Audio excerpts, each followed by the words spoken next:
Iye, Iraniri. Ha ha.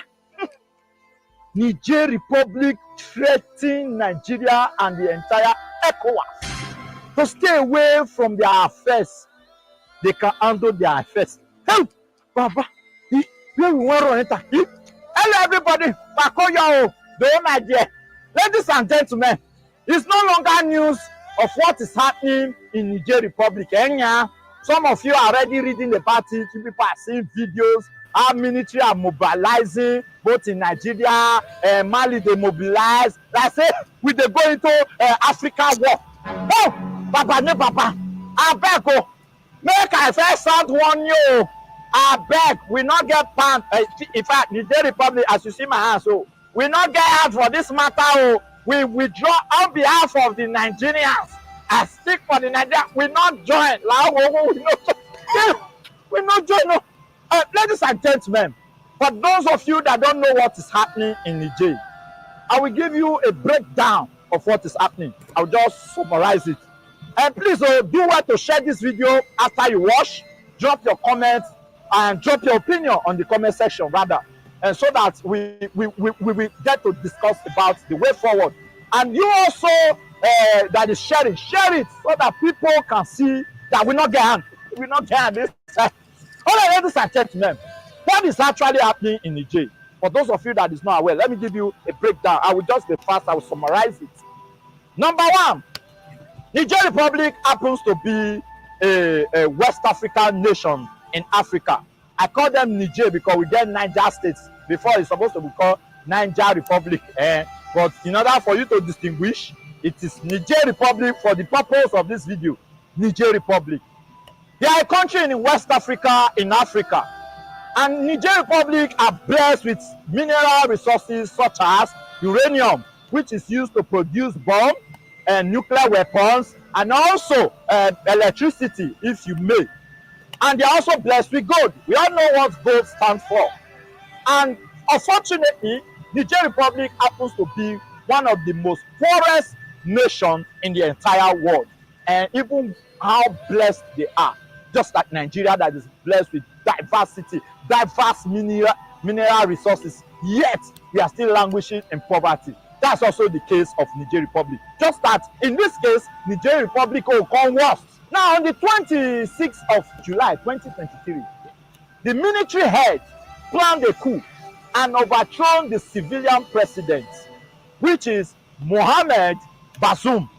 They overthrew him and they took power. And what is the reason why they took power? They said the civilian president is a puppet to the Western world, such as France. Because over the years, being that France is the one that colonized Niger Republic, France have always been exporting their uranium, their gold, using it to enrich their own country. If you go France now, they're not they take light for France, but Niger Republic, they still they buy light from Nigeria. Nigeria, when we see they say we not get light, we they complain of darkness. But Nigeria, they sell light to Niger Republic. Kenya. So now the military head now said enough is enough. We cannot watch these corrupt civilians taking and languishing us in poverty, abject poverty. Our people are suffering. No good road, no health center, nothing for the people of Niger. So therefore, they took power and they said enough is enough. And then they cut off immediately. They cut off export of their mineral resources to countries such as France and US. Ladies and gentlemen, guess what? Having done that, the people of Niger trooped to the streets and started celebrating. They were happy. This is the first time I will see the people celebrating a military regime. You know, past time I've often asked that military regime and democracy, which one would you prefer? Because in my own country, Nigeria, it can't be like say most of the infrastructure when we enjoy it in the day it was under military government. Now since when democracy enter, now so craze with the craze. Wake up and craze. Wake up and depress. Now we dey depress our country. So therefore, these people of Niger Republic, they are happy. They are celebrating. But then again, ECOWAS, led by our own Nigerian president, President Bola Ahmed Tinubu, don't say warning to Niger Republic as now you dey talk now. They don't even cut off the light supply to Niger Republic. They don't carry border. They don't surround and say, may they not they come in, may they not they go, may they not they pass our road again, may they not they pass our border. They don't tighten the border.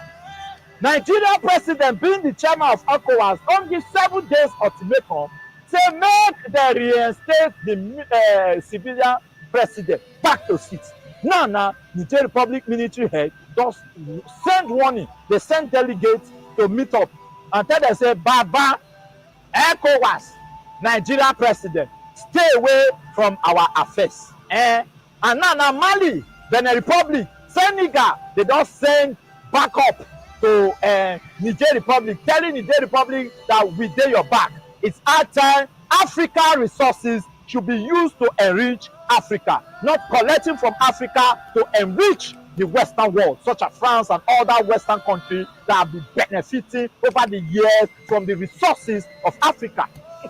You see, the reason why una see me dey beg from the very beginning of this video is that, let's come to think of it. My President Ahmed Bola Tinubu, the reason for you going to Niger is to liberate the people. Now, the people say, no, we don't want liberation. We want this military rule. So therefore, Mr. President, you and your ECOWAS, when una withdraw, una gathering of armed forces and all the forces when una get, people say they like as they take day. They will not go leave them.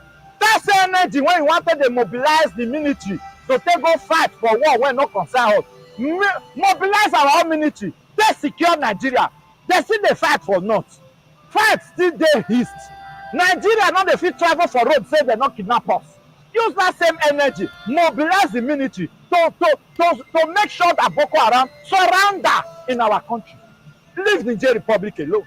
You know, that's why we keep saying, if care is not taken, the same thing when they happen for Niger now, it fit not happen for Nigeria, because our leaders are corrupt to the teeth. And when the military see that all these things is happening, what is the better way? The best way is now for them to come and collect power, so that they can use the resources to enrich the country. If at all now they enrich the country, now people for not to the front face say, una dey embezzle our mineral resources, they go dey take care of Oyibo when not really send us. Because if Oyibo really send us, the only time Oyibo dey happy say we just dey fight ourselves for Africa.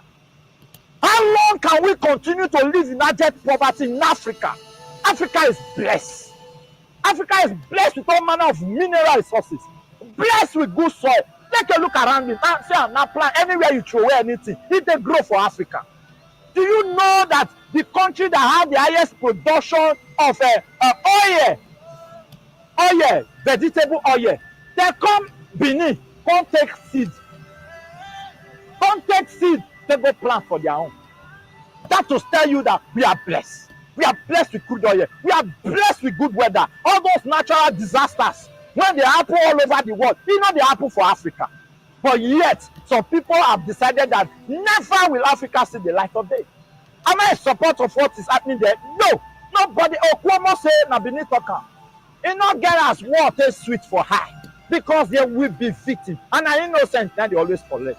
But it's our time the civilian presidents of different countries to sit up and make their country good, make their country comfortable for the citizens to stay.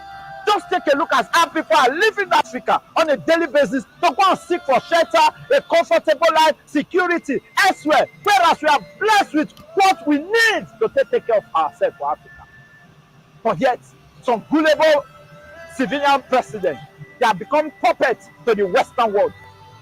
They go use una take do everywhere. And yet, some of una dey travel, they go there abroad. Una dey see am with una eye. Una no go fit stop una do and say never again. Look at during COVID-19, Africa was meant to be beggars.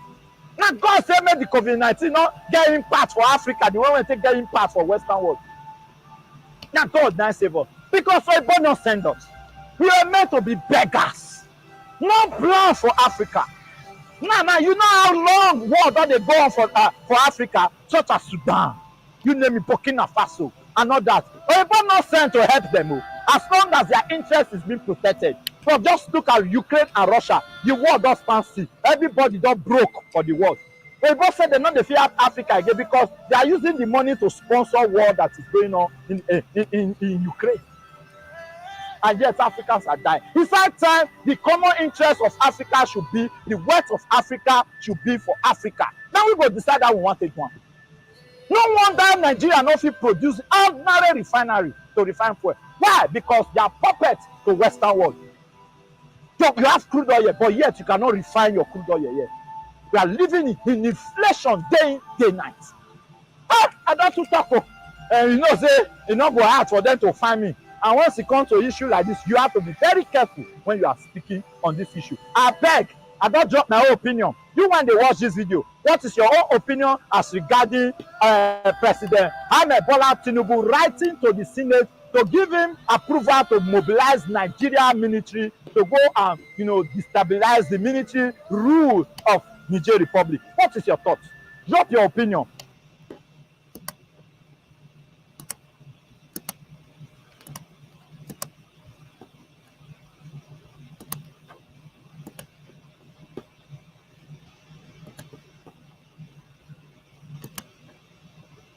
Make an announcement from the Sose dynasty right here in the Grand Monumtapa Kingdom and summon all the kings and all the presidents to call each other and have an Africa summit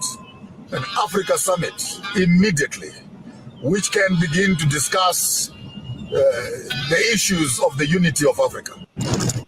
This cannot be done in the buildings of Africa Union, because when you go there, you have not done anything of difference. So we suggest that you call yourselves for a meeting. The other day I saw all of you were willing to run into China because one Chinaman had called you, and you all ran there. And a few days ago, you were all in Russia, 18 or 17 or 16 of you, because Putin had called you. And this is maybe the problem of African politics, where you always wait for other people to determine your agenda.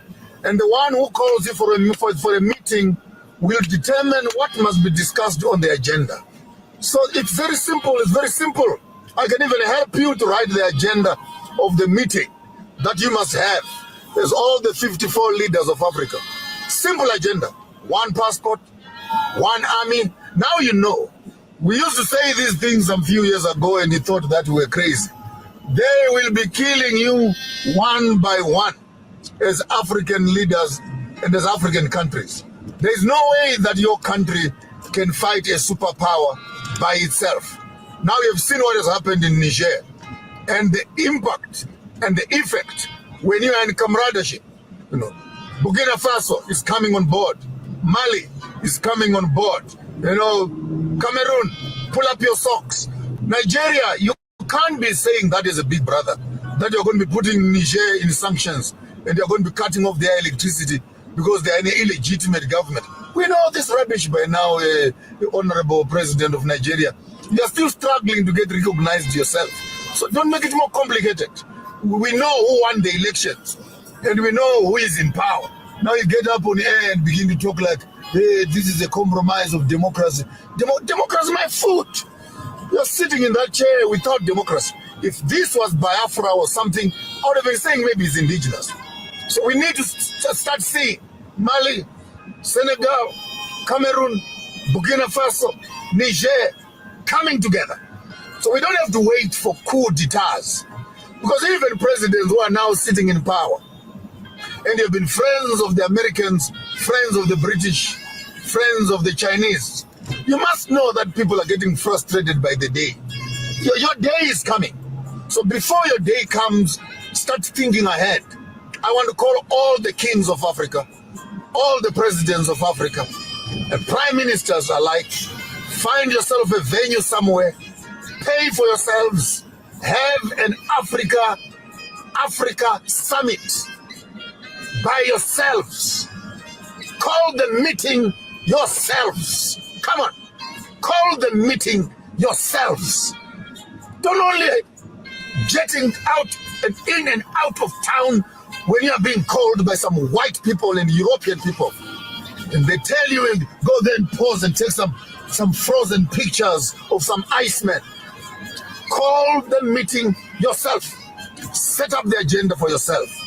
One passport, one army, one educational system, one bank, one currency, one leader for Africa. You all remain in your places, but one leader for Africa, one flag for Africa, one national anthem for Africa. Let's close let's close down this. People always want to pretend to be smart when it comes to unity. People want to become smart. No, we can't unite because of then all of a sudden their reasoning capacity comes into place. But hey, poverty knows no reasoning. Politics and hunger are not friends. So I want to make an announcement this morning that you can not only be seen in Beijing, can't be seen in Paris, can't be called into United Nations, you can't be called into BRICS meetings. And there you are, begging to become a member of BRICS and etc. Yes, BRICS is a good idea on the top line, but Africa is richer than BRICS. So how about you African presidents? You call yourselves your own meeting. Call your own meeting. I don't know who will chair it, but call your own meeting. If you are cheeky and you have guts, you can invite me to come and address all of you in one room. And I'll tell you the cloth from which you are cut. But that's at your own risk. But to avoid any inconveniences, call your meeting. Elder Museveni, call the meeting. Elder Mnangagwa, call the meeting. Masisi, call the meeting. Genkop, call the meeting. Tore, call the meeting.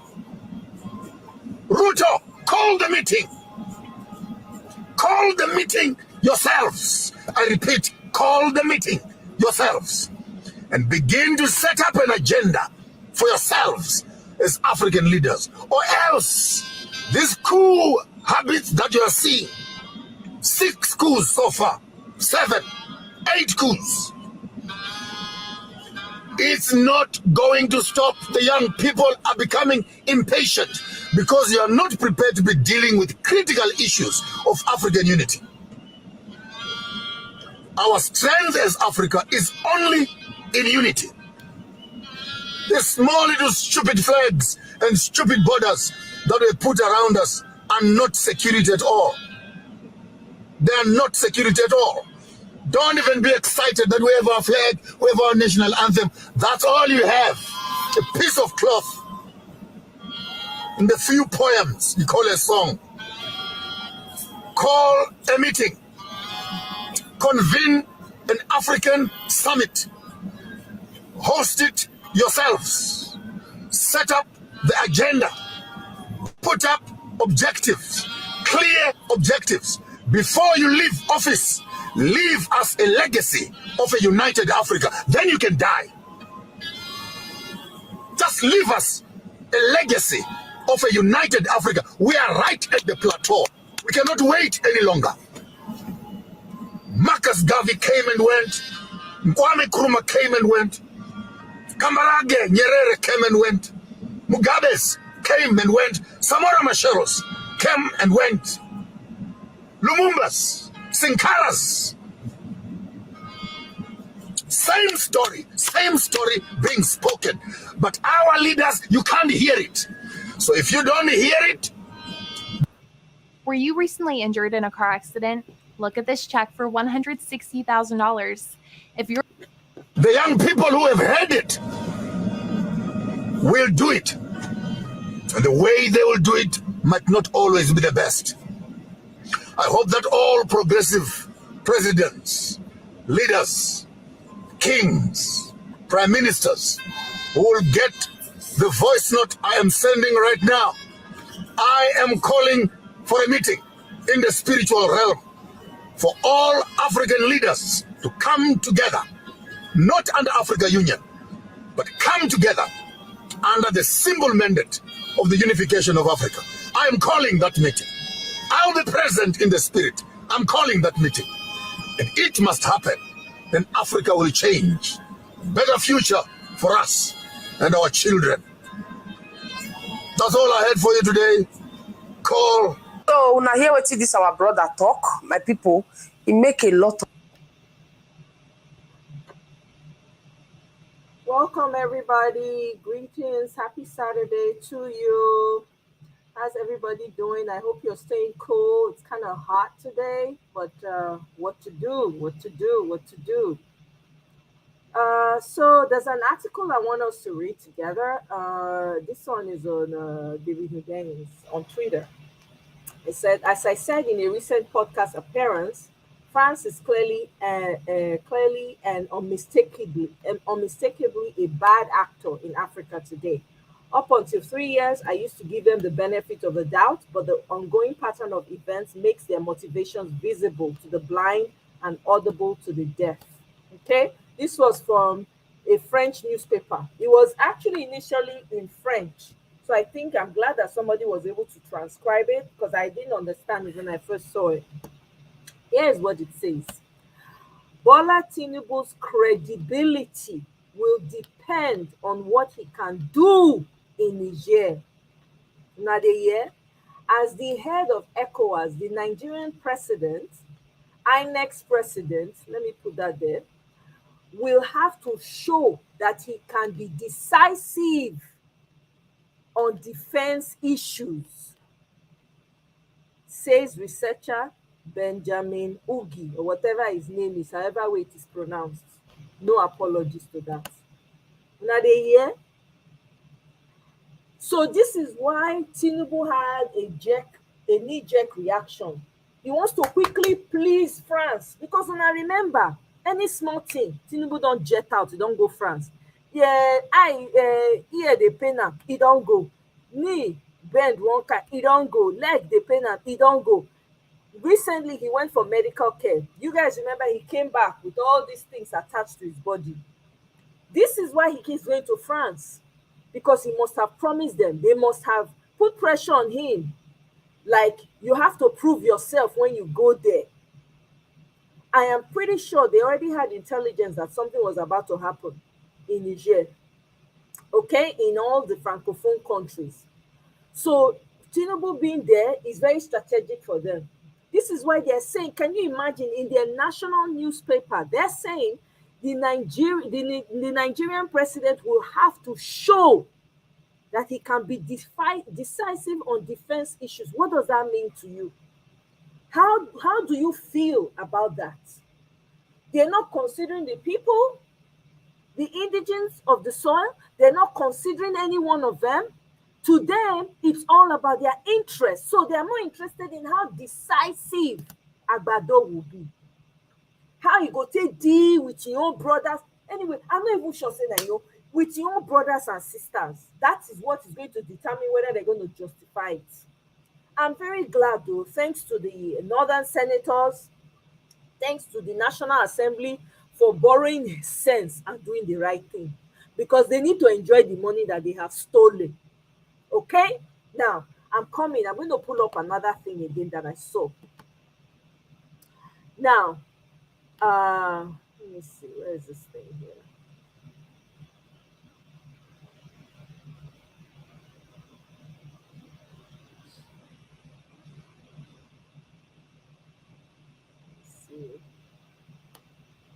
See, it's happening all over Africa now. Thousands rally in Angola calling for President Lourenço's removal. Okay, now in where else? I read up somewhere else as well. Where so this man Bazoum, apparently the way he got into office was fraudulent. Okay, my people. I just read about the 2021 Niger election that produced Bazoum. Here are some interesting facts. The major contender, Hama Amadou, was disqualified from being on the ballot. The major contender. I guess that the people were rallying around, right? Bazoum did not win a majority of the vote. Can you guys see? Can you see a connection? He did not meet the constitutional requirements. A runoff election was conducted between the first and second. Una dey hear the play, una dey see the playbook. The runoff election had a much lower turnout. Does it sound familiar? Following the elections, the protesters demanded the government resign and the result be recounted. 2 people were killed during the demonstration. February 25 to 26, 2021, when police fired tear gas at protesters. Bazoum's party, PNDS, did not win a majority at the National Assembly. On March 31st, 2021, a coup attempt was launched by dissident soldiers 2 days before Bazoum's inauguration, but was thwarted, leading to the inauguration pushing through on 2nd April. In 2023 July, Bazoum was deposed from office after a coup d'etat led by members of the Presidential Guard and the armed forces. Una dey see the same playbook na dem wan try with Nigeria. Can you guys see the playbook? Is it making sense? By the way, kudos to the Nigerian Female Football League. Now, in other news, I need to read all this article. Ibrahim Masari, SSAP, political, Babatunde Fashola, Yusuf Bichi, DGSS, Nyesom Wike, ministerial nominee. These are the 4 people that are revealed to meet with appeal court tribunal judges over PEP's judgment on yet to be fixed date, together with 2 unnamed former governors from the north. Similarly, efforts to engage traditional and religious leaders are brought into consideration. The target is to caution the masses not to rebel against the judgment in case the judges affirmed Agbado as president. Plans are equally ongoing to ensure PDP and LP crisis deepens to sustain the disunity in the parties in case a rerun election was ordered by the tribunal. Seyi Makinde, Oyo State Governor, is championing the cause of destabilizing PDP and LP now and beyond 2027. He was assured of logistic support through Lagos State Governor. Oh my God, these people really are pushing it. It's inevitable. Something is definitely going to happen. Because these elderly people, they say they want to be unfortunate. And they will.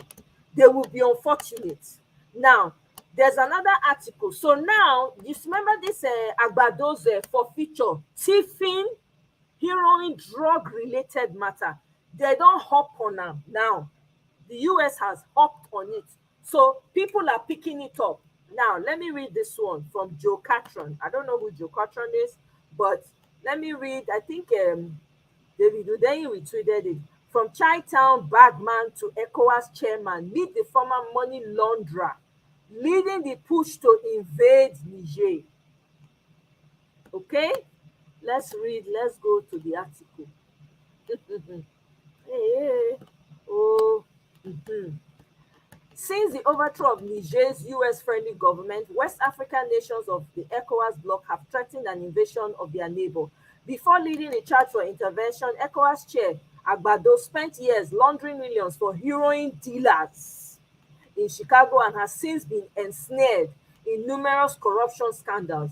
Hours after Niger's Western-backed leader was detained by the country's presidential guard on July 28. I love how they put Niger's Western-backed. I love that leader. Everybody I don't declare. Nigerian president and chair of the Economic Community, ECOWAS, Agbado leapt into action, warning that the group of nations will not tolerate any situation that incapacitates the democratically elected government. As the chairperson of ECOWAS, I state without equivocation that Nigeria stands firmly with the elected government in Niger. 2 days later, ECOWAS imposed severe sanctions on Niger, and the bloc issued a stark ultimatum. If the newly inaugurated junta won't reinstall the ousted president in a week's time, the group's pro-Western African government will, oh my God, I love this, by military means if necessary. On Saturday 6th, July 6th, one day before the deadline, ECOWAS approved a plan to invade the country with the ominous caveat that they are not going to tell the coup plotters when and where we're going to strike. ECOWAS gets its way, member states, if ECOWAS gets its way, member states Benin, Cabo Verde, Cote d'Ivoire, the Gambia, Ghana, Guinea-Bissau, Liberia, Nigeria, Sierra Leone, Senegal, Togo will be pressured now they hear to send their soldiers to invade Niger because they are part of ECOWAS. These developments have thrust the typically overlooked West African country. They even talk typically overlooked. Oh, yeah. Overlooked. Come on. What's wrong with mine? Into Western media spotlight. But if hostilities break out, it won't just be one single impoverished African state in the crosshairs. Neighboring Burkina Faso, Mali, and Guinea, which are also governed by military administrations that recently seized power by force, have all warned that any attack on Niger will be viewed as an attack on them too. If their ECOWAS rivals make the first move, the nations with which mainstream media have dubbed Africa's coup belt have pledged to unleash their military forces as well. An announcement which should end any illusions that restoring the country's previous president will be a painful process. Leading the pro-Western coalition is the president of its most powerful country, Nigeria, the president of INEC. Correction. One of Nigeria's wealthiest is not the way, one of Nigeria's armed robber. The source of the scandal plagued the INEC's fortune remains unclear. INEC president's fortune remains unclear. Documents reviewed by the Gray Zone revealed Tinubu as a long-time U.S. asset. Talk again. Documents reviewed by Gray Zone revealed Tinubu as a long-time U.S. asset who was named as an accomplice in a massive drug running operation that saw him launder millions on behalf of a heroin dealing relative. Let me see. I don't think I can read all of this. If you guys want to read more of this, you guys get the drift, you can go and read it. Okay? I don't even know if I showed it to you. I didn't even show it to you guys. I just read the article without showing you the article itself. But I mean, you guys heard me, right? Now, it's not just him that's written on it. Oh, there's another person that has written, another American, Dennis Rogachuk. I don't know who that is. The ECOWAS chairman, Agbado, who is leading the charge for the invasion of Niger, perfectly fits the profile of the Nigerian prince, crowdfunding for his pockets. When are they here? This is the type of human being that Agbado, welcome, that Agbado, this is the type of human being that Agbado is. Can you imagine? I'm glad the world is waking up to it. Shebi, we just watch a video now. Nobody recognize. Everybody know he stole the election. That thing, they sweets me, I don't go lie. Everybody know. And they talk am boldly. And I agree with that man's video. And I had a problem with African leaders, all these mumu leaders. When they go, every time they call for meeting by palm color people, they go there. They do massa. Yes, that thing they vex me because the optics is one of a beggarly attitude. You are the one with the resources, for crying out loud. Why don't you invite these people to come to Africa? We truly need one African leader. I'm telling you people, we need one military. Everybody can be in their regions, but we need a powerful force. I'm telling you, because these people, if given the opportunity, they're going to I personally am not all for military coups taking over everywhere. If the judiciary knows what is good for them, this is the time for them to act. There's no excuse. Everything they have even made the job easy for them. What is the holdback? They've made the job easy for them. All you have to do is just say the evidence is overwhelming. Everything is overwhelming. You even have outsiders telling you. What is your excuse, judiciary? What is your excuse? Do you people need to wait for them to use force to come and remove you people? Since you don't care about the young people. Some people now don't want to be young before they don't old now. Old without enjoying anything, without serving their nation, without contributing nothing to their nations. Thanks to you, your greed. ECOWAS is just a titular head. It's like it's an organization of a group of empty heads. That's what ECOWAS is made up of. None of them get sense. Can you imagine Peter Obi at the helm of affairs being ECOWAS leader? Do you imagine the types of conversation that will be going on? I agree with him. All these leaders, if they have sense, they should gather together and have a meeting. But you know what? I say don't have the meeting now. Because you have Western puppets. You still have Western puppets that will go and leak the meeting, the idea of the meeting to the Western, to their masters. If they are at all going to have a meeting, they have to make the kind of secret when go there involved, when we say, if anybody leak am and they find out, make the person just know say na that day, na im life over. That's the only way, because I don't see them having a meeting, right? I don't see them having a meeting without all these Western puppets going to leak it, because they look for money. They are looking for trinkets. That's what's happening. I so agree with that man's submission. I really, with everything in me. The young people are tired. I'm tired.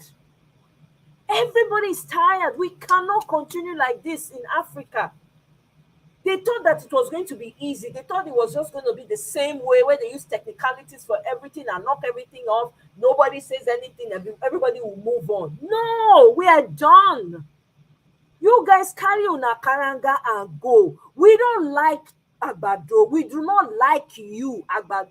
Bola Ahmed Tinubu, Nigerians do not like you. You are hated in heaven and on earth. You are. Knee-jerk reactions to everything. You want to go and fight against your own brother. Are you? Is something wrong with? Is something? Did they exchange your brain for metal? I mean, I don't understand. You cannot say you don't know Niger. You're not familiar with the border, Niger. You cannot say that. Nobody even knows where you come from. We don't know who you are. Nobody knows you. You don't have friends. You don't have classmates. You don't have nothing. No relatives, no father, no mother. Whether you fall from heaven, we know. Fall from sky somewhere. We crawl out of the ocean. We don't know. You don't talk to anybody. You just take action. You don't consult the citizens. You don't talk with all your useless ministers, thieves that you have surrounded yourselves with, that don't have anything good for the people.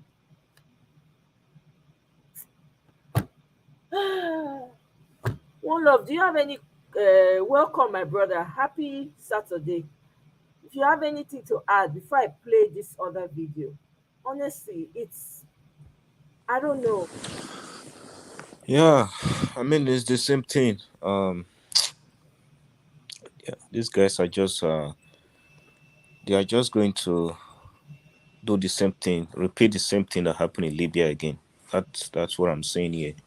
That's what they're trying to do, but it's not going to work, because Yeah. they've toned it down. Senators no agree, which is a good thing. Thank God for that. Northern leaders. What happened? Eh? What happened? So they said they were going to invade. They were going to fight. Yeah. This guy, Agbado, he told the National Assembly to release money for troops so that they can march into Niger. He was going to move forward. National Assembly said no. Let's continue to use diplomatic means. Yeah. So they voted against it, against the use of troops. And then the northern leader, the northern senators also put pressure and said, no, we do not want any fight. The bordering northern states, Sokoto, Kebbi, all those areas that are bordering Niger will be greatly affected. And not to forget that Niger is family. Oh yeah. 53% Hausa. Niger is family. Oh yeah. And there are Nigerians as Nigerian military that work in the Nigerian military. You want to turn brother against brother? How? Mm-hmm. There are a lot of people from Niger that are in the military. So that's the situation. They said no to him. A lot of people, they want to turn against them because they've given them money. That's the problem. They've given them money. Yeah, they gave him 2.4 billion Mm-hmm. for this to mobilize troops. They gave him 2.4 billion. They gave him 2.4. Can you imagine to go and buy your brother? They give you money. You self want to go to him. Hey, Egbami. You are more interested in what you're more interested in what the Western interest is to the detriment of your own people. And you think these people are clapping for you. Yeah, it's very sad. Very sad. If to say not be the shout, thank God for social media. Now the shout won't be the shout, all the lives and spaces and everything. This is the pushback. Meanwhile, you have some dumbest Agbado people running around and boasting. Nigeria will take out Niger in. I'm like, say, go to the war, go and fight. Where is Asari Dokubo?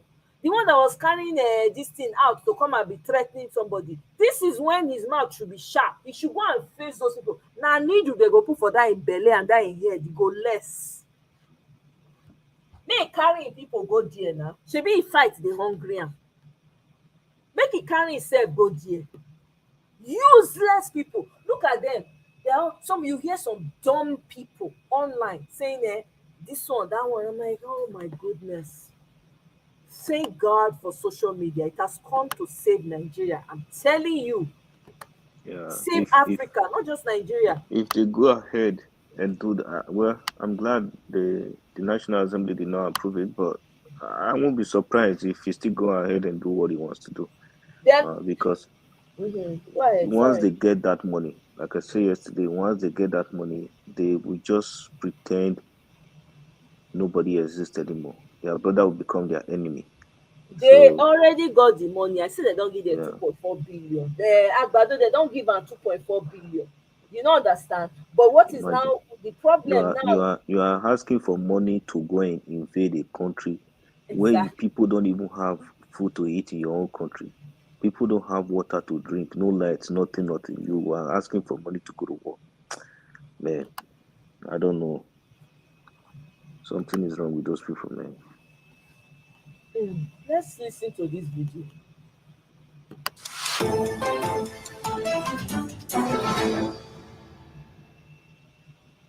President Bola Tinubu has written to the Senate seeking its support for military intervention against the military junta in the Niger Republic. He's also sought the legislature's backing on the cutting off electricity to the country. Tinubu, who doubles as chairman of the West African bloc ECOWAS, sent delegations to Niger, Libya, and Algeria to resolve the crisis. Despite the flurry of diplomatic activity, the delegation left Niamey without meeting the deposed leader. Defense chiefs say all options remain on the table. For more on this, I'm joined live in the studio by Aliu Gabi, who is a former lawmaker and the National Coordinator for Security Governance Initiative. Good to see you and thanks for your time. Well, these are trying moments and a big test for African regional leaders. Now, first of all, paint for us a picture of this, relationship between Nigeria and Niger just before the interregnum in the country. Thank you very much. The relationship between Nigeria and Niger is something that spans hundreds and hundreds and hundreds of years. It's something that will live on for another hundreds and hundreds and hundreds of years. Nigeria and Niger are joined at the hip. We are Siamese twins. Whatever affects Nigeria affects Niger directly. Whatever affects Niger affects Nigeria directly. So in fact, sometimes you can't even find the line between Nigeria and Niger. You have chieftains in the northern part of Nigeria whose dominion extends into Niger and vice versa. And you have families living across the border. Our husband having 2 wives, each living across the border. So the line is only imaginary. Nigeria and Niger are one, and Nigeria and Niger will remain one for as long as this world exists. So if this is what, because you have also used a very, very close adjective by saying that it's like a Siamese twins. If this relationship is this close, then let us in on first how. I'm trying to look at the nexus now. You talked about a boundless boundary. Is that what it is?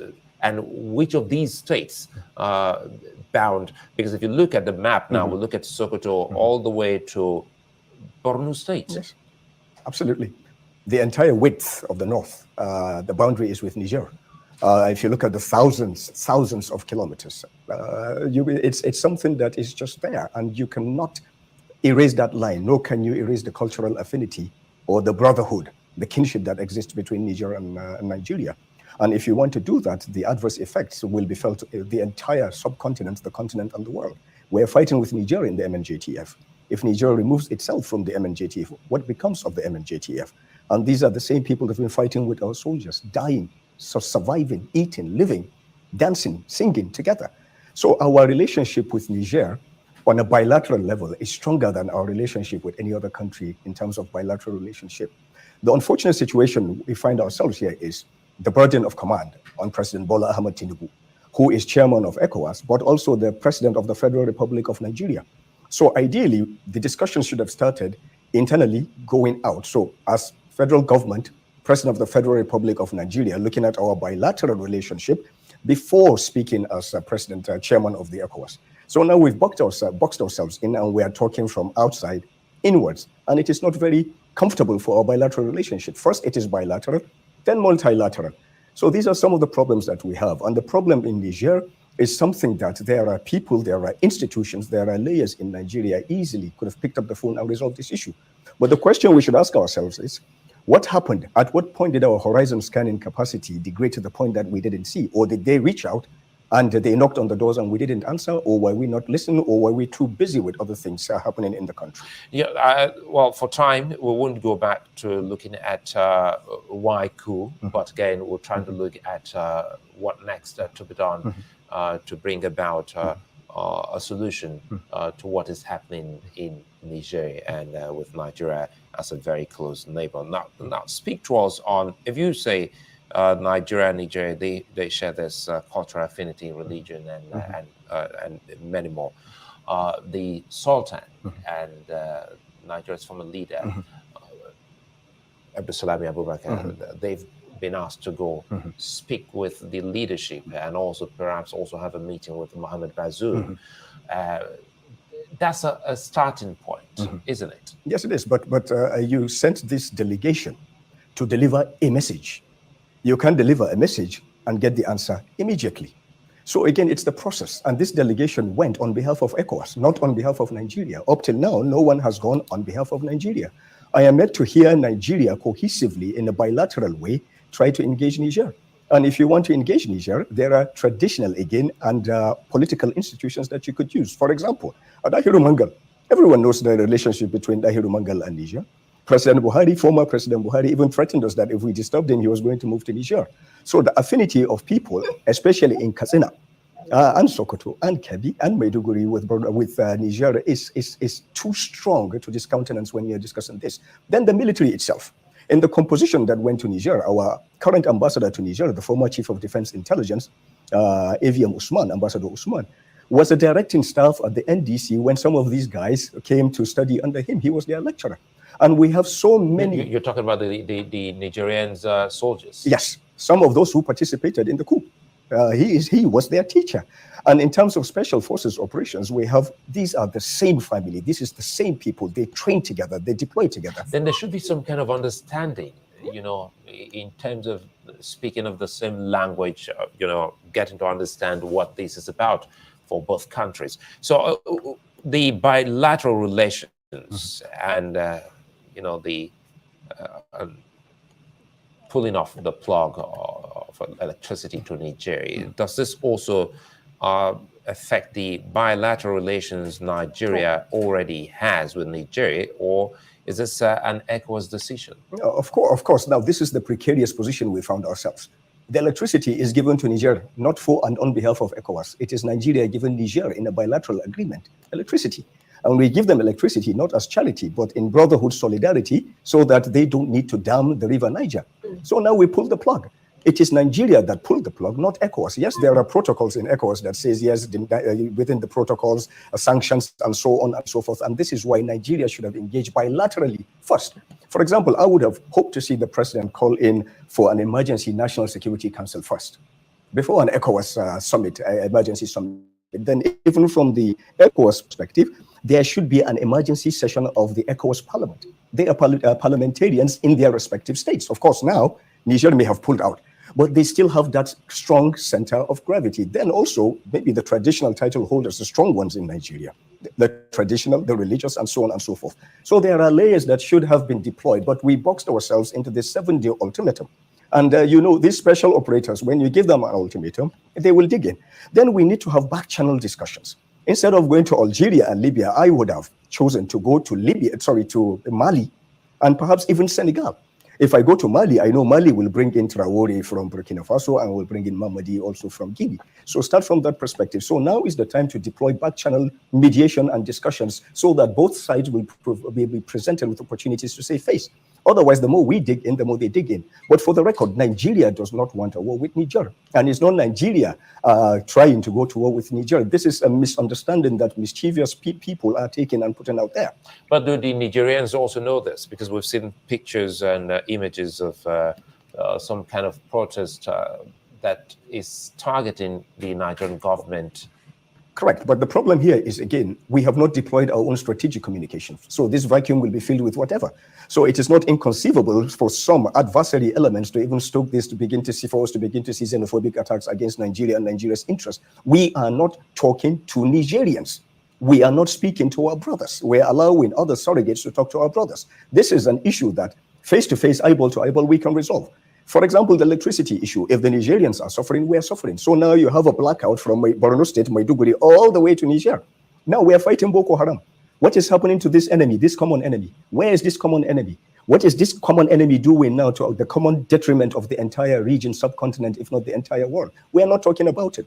Definitely, this is an issue that Niger and Nigeria can resolve for and on behalf of ECOWAS. But also, countries like the United States of America need to come out clearly to state, nobody wants, it is not fashionable to have coups anymore. Nigeria moved away from coups. If Nigeria can move away from coups, any country can. We have done 7 successful democratic processes roll over. This is something very, very significant, but perhaps Nigeria, in our foreign policy, we need to look more outwards and be our brother's keeper. And this vacuum that we're living, perhaps, that is what breeds adventurers from external interests to come into our own spaces to do this. But I have absolute belief and confidence that this will not degenerate to the point that people are expecting. We have a chief of defense staff who is one of the most outstanding warriors Nigeria has ever produced, who has served in the theater, again, with Nigerians. And we have an MNJ ATF commander who is Nigerian, who leads the MNJ ATF, who has served with these special operators and also a Nigerian. How many Nigerian soldiers have come to Nigeria for defense college and so on and so forth? Also, nobody is talking about the Lake Chad Basin Commission. That's a very, very strong tool. We have an executive secretary that is Nigeria. Also, the Nigerian parliament. I heard some people saying President Bola Ahmed Tinubu sent for a request. That is fictitious. You don't do that. They do not know the concepts of the diplomacy of war and what the Constitution says about war. No, so you send the communication we hear that the president has sent to the National Assembly isn't true? My brother, if there's such a communication, when most sensitive documents have leaked, you would have seen it by now. And there's absolutely no reason to do that, because even within the Constitution, there are parameters that must be set before the president can do that to the National Assembly. First, he has to build consensus. To build that consensus, he must have a National Security Council meeting. The governors must be a part of it. Other layers of Nigeria must be a part of it. We must notify other institutional entities before the final step, go to our National Assembly to seek for a declaration. None of these steps have been taken. None of them have started. So it's mischief makers, again, because we have a very weak strategic communications regime that are taking advantage of this. So even the adversary, the insurgents, can plant certain things now. This is the best radicalization for them, to show that, look, democracy, look at what is happening. Brother is about to kill brother just because of power. So we need to pull back. Nigeria must be the adult in the room. This is a God-given position. We didn't ask for it. We are the big brother, and we must play the big brother. And we're looking at the 48 hours, which is ticking away. By Sunday, it will elapse. So in diplomacy, sometimes when you give such statements, it's always difficult for you to back down. So what should be the solution? What is the solution is being done. And it's something that we cannot discuss on national TV, unfortunately. There's a lot of movement. There's a lot of shuttle diplomacy. There's a lot of interdiction diplomacy. There are many, many layers that perhaps should have been kickstarted long ago, but better late than never. The deadline will come and go and nothing will happen. There will be extensions. There will be a peaceful resolution of this problem. And perhaps this provides a solution. All the time we talk about ECOWAS is ECOWAS of states. Now we will be forced to talk about ECOWAS of peoples, because if Niger can reach out to Mali, reach out to Guinea, reach out to other, it shows that really ECOWAS of states is working to a certain extent, but what we need to do is to build ECOWAS of peoples. Otherwise, even if for God forbid, there's going to be deployment, at the end of the day, it will be Liberia and Sierra Leone all over. Nigeria will carry the brunt, will send the troops and so on and so forth. ECOWAS of people, this is the solution. Secondly, the ECOWAS Parliament needs to have legislative powers. If the ECOWAS Parliament had legislative powers, we wouldn't be talking about National Assembly. The CDSs will not be coming to Nigeria. Our own president, chairman of ECOWAS will not be speaking. It will be the Parliament speaking, unless and until all parliamentary mechanisms for resolution are exhausted before it goes to the level of the executive. So with all the distractions that we have, this should not be another distraction. We are winning the war against terror.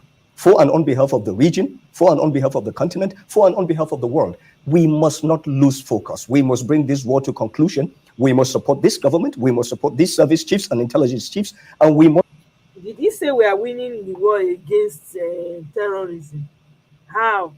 Because nothing is happening. People are being kidnapped every day. They are being pied every day. Villages are being razed.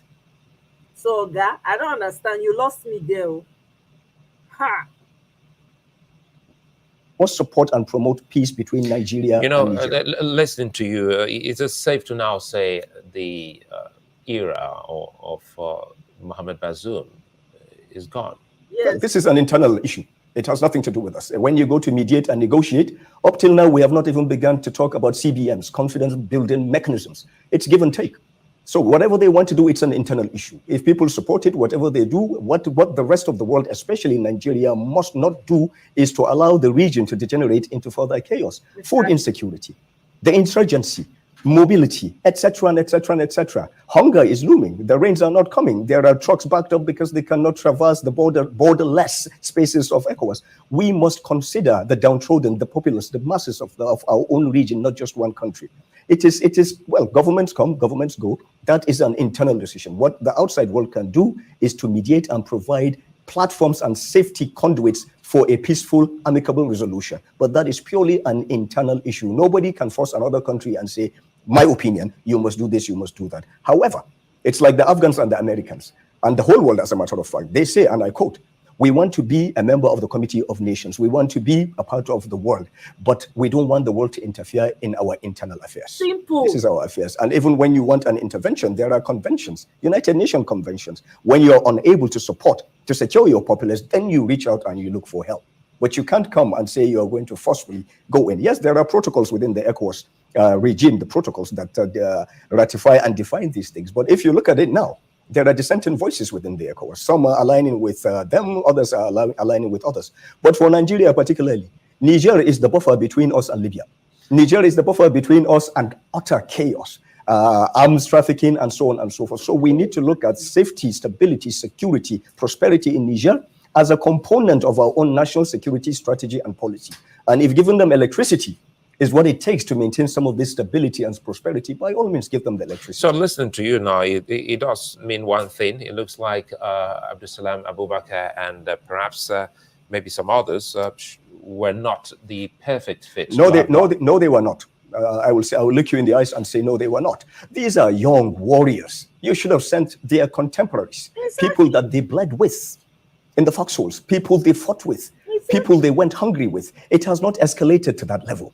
You should have sent people, and there are people within the systems, different systems, that can have access to these people. There are people in the traditional... None to the government? Absolutely. This is government. Government knows everything. Government is almost omnipresent. Government knows. But perhaps in our reaction to the ECOWAS protocols and our new position as chairman of ECOWAS, we did not sit down long enough to look at these things. Having said this, President Bola Ahmed Tinubu, if you won't give him anything, you have to give him this.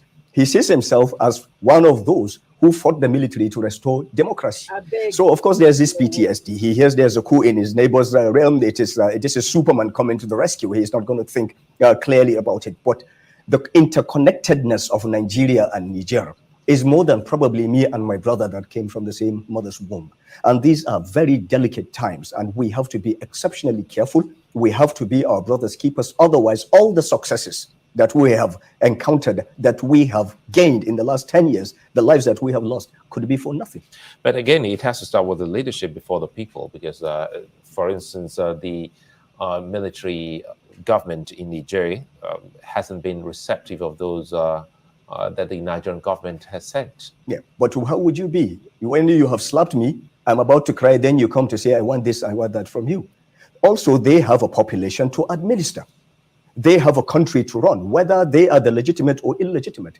And this is why I said we have to begin with CBMs. We have to have a list of confidence building mechanisms. We have to begin to agree. So, for example, the people the envoys go to Niger might ask, all right, please, all we want, the right people, is let's just have a look, let's see Bazoum. And in return, we are able to do X, Y, and Z. So we have to begin to move towards de-escalating and deconflating the situation. But if you send our father, our grandfather, General Abdul Salam Abubakar, center of gravity is too big. Then you send our leader, the Sultan. It has not gotten to that. We were too quick to bring out the big guns from our toolkit, and then from there you can't go anywhere but down. So we should have started. The ambassador in Niger should have been our ambassador, the first person to engage, because he has all the credentials. Up until he became ambassador, he was the chief of defense intelligence of Nigeria, of the armed forces, for 5 years, an intelligence officer, an instructor, a directing staff at the NDS, with connections with all these people. In the team that met them at the airport yesterday, I can tell you without fear of contradiction, at least 2 of them were his students at one point or the other. So imagine if it was him. Did you say at the airport? So they didn't go beyond the airport? Allegedly, if you are to accept what was said from the other side and so on and so forth. But exactly that. You can't bring out your big guns when you're just starting. You have to begin to graduate and calibrate yourself. This is diplomacy. I'm not a diplomat. I'm just a failed politician, but we know this much. Right, and also, as you are sending envoys to Algeria, to Libya, Mali is where you should be sending envoys. The chief of defense staff of Niger went to Mali first. This is what we must do. We must have a presence in Mali. We must woo the Malians back to our own side. A stable Mali is a safe Sahel. An unstable Mali is a very, very unsafe Sahel. And time for us to ask the question, what exactly is happening in the Sahel? Now we just realized that we've seen a gradual departure from colonialism, that especially the Francophone Africans, and this seemed to be a growing one for 5 out of the 15 ECOWAS member states to all say, well, they're with Chiani. Yeah, but you see, again, when you have a reason to lay your grievances, you will try to lay the one that will attract the biggest attention. Carrying Russian flags and so on and so forth is just a cry for attention. I don't believe in blaming colonial masters and so on and so forth. I don't. This is very, very intellectually lethargic, and it's an escapist paradigm that people use to justify some criminality. No, we are responsible for our future. We are responsible for our poverty. Therefore, we are responsible for our own successes. The calamity of France in Africa, in their adventures in the western coast of Africa, is the fact that the relationship did not evolve to the point where it is competent and contextually accurate with this current reality. Cite an example. Citizens of the Francophone countries in Africa were before seen as citizens of France, to the extent that their presidents and heads of government were members of the French parliament. But France now, as a policy, we see what is happening on the telly with migrants. They are subhuman and so on and so forth. This anger comes back home. And there is no connection between this current generation and the past. The past, they're all dying or dead. So they do not understand what it means to be French. They do not understand what it means to have rights as a French citizen, as a former colony of France. Now you are telling me I can't come to your country when I have your language. And the irony of ironies is Goita bans French, removes French as a national language, and he makes the pronouncement in what language? In France. For the Nigerians on the street, we don't want France, we don't want France, and they're saying it in French. This is the dilemma that the French government has found itself. So they need to realign their policies, recalibrate their relationship with their own former colonies to ensure that this balance is attained. And what's Africa missing out here? Because we see a groundswell of support for the military administration. I disagree with what he said there. We don't need God, oh my goodness. Hey God, see as these people they think, for crying out loud. They have to realign with the colonies. I mean, think, don't even put the word together. Realign with the colony. You know, if you yourself, when they talk, you don't even like yourself. Your knowledge is limited. There's a lot of underlying ignorance, lack of knowledge of self, appreciation of self. You don't even know who you are. You're saying that they should realign themselves with the colony. Which bloody colony? Eh? My goodness. And this guy is educated, though. This guy is educated. You see, speak English. You are speaking, but your soul, your spirit, you don't even know who you are. You are restless. Oh, my God.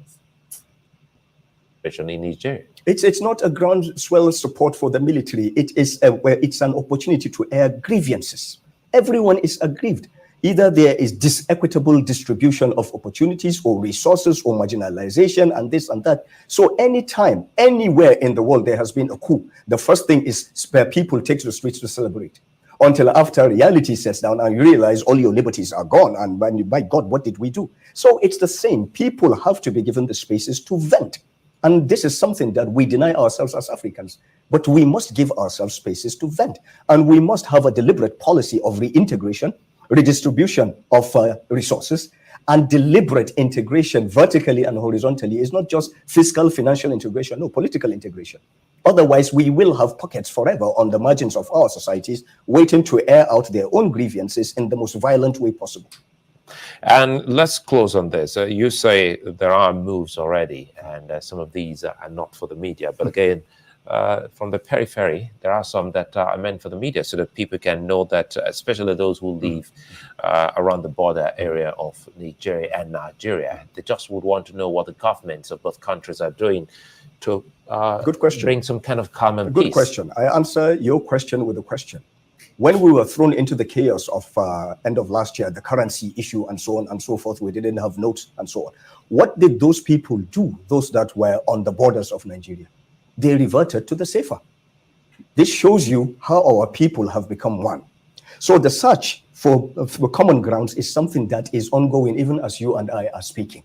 But we shouldn't allow it to take too long to fester, because we have adversarial forces from other parts of the world that will take advantage of this, and we have internal saboteurs that may capitalize on this. So if I were President Bola Ahmed Tinubu, strategic communications, and I would dispatch my NSA with a group of people that we know have the requisite center of gravity to embark on shuttle diplomacy. And this is without prejudice to what I do not know. One thing I know for certain is whatever needs to be done, can be done, is being done for us to have common grounds to move away from this. Yes, but unfortunately, sometimes because of statements that have been made, we have to find ways to save face for both sides so that we don't seem to look as if we capitulated out of weakness. In other words, there is hope. Absolutely. Aliu Gabi, it's a fine place to us. Leave it. Thank you. Interview the one that things that matter. We take what is good inside and we remove the one that is not good, because everything, a lot of the things he said, I kind of agree with. He was right, but when he now starts to talk about the colony should realign with the oh my God, he lost me there. How can you still be thinking like that, for crying? Anyway, okay. There's a lot of work, there's a lot of learning and unlearning that needs to take place in the African mind. You see, that man's video that I played earlier that was saying that African leaders should come together and have a meeting, and I agree with that, but even in the meeting, there are a lot of people who are puppets of this West that will go back and leak the meeting. That's the problem I have, because we don't have leaders right now in Africa. We don't. Eh? We don't. Look at him. He dey speak English. Blah, blah, blah. In math, they sweet. But knowledge of self, zero. He does. There's an underlying hatred for self. You are calling on the colony to realign with the colonized. Make it make sense. In 2023, why can't as Black people, why can't as Africans, we start to call for unification and say we can solve these problems ourselves? Do you know how much I detest the fact that our African leaders that are champions will not leave their soil? They will now go and be meeting palm-colored people. Whether we like it or not, east or west, now palm-colored people they be. If they're acting as partners, fair and good.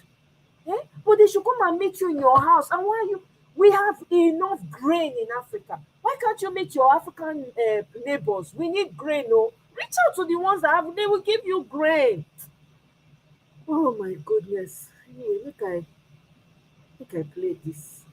Lily, welcome. Oh, Black Panther, welcome. I'll come to you in a minute. Let me just quickly play these two short videos. Man. We must overcome. No. I beg. African countries were used like pawns during the Cold War. If their support for the capitalist West was deemed to be insufficient, then they were deemed to be supporting the communist East.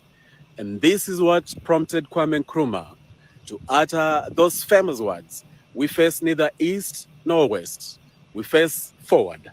The same should apply today in Niger, Burkina Faso, South Africa, Mali, Nigeria, and across Africa. Africa must stand independent of any Western or Eastern influence. Burkina Faso must align itself with Kenya.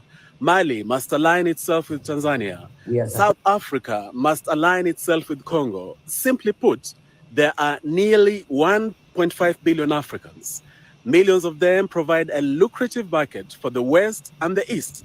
If African countries begin aligning themselves with each other bilaterally, multilaterally, and continentally, intra-Africa trade and travel will multiply exponentially. What good will it do Burkina Faso to spend more time negotiating for free grain from Russia and not much time negotiating with Kenya on the many products that Kenya can buy from Burkina Faso? We need to primarily focus on how 1.5 billion Africans can get to know each other much more and do a lot more business with each other. All other extra-Africa collaborations shouldn't be reactionary or mostly sentimental. They should have a clear value addition agenda for Africa. What Africa needs is a contemporary form of Pan-Africanism that multiplies intra-Africa trade and provides pragmatic, innovative African solutions for African problems. Exactly.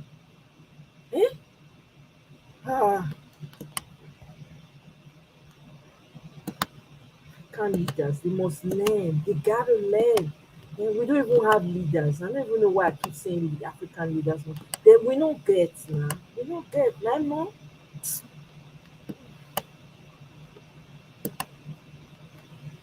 Okay.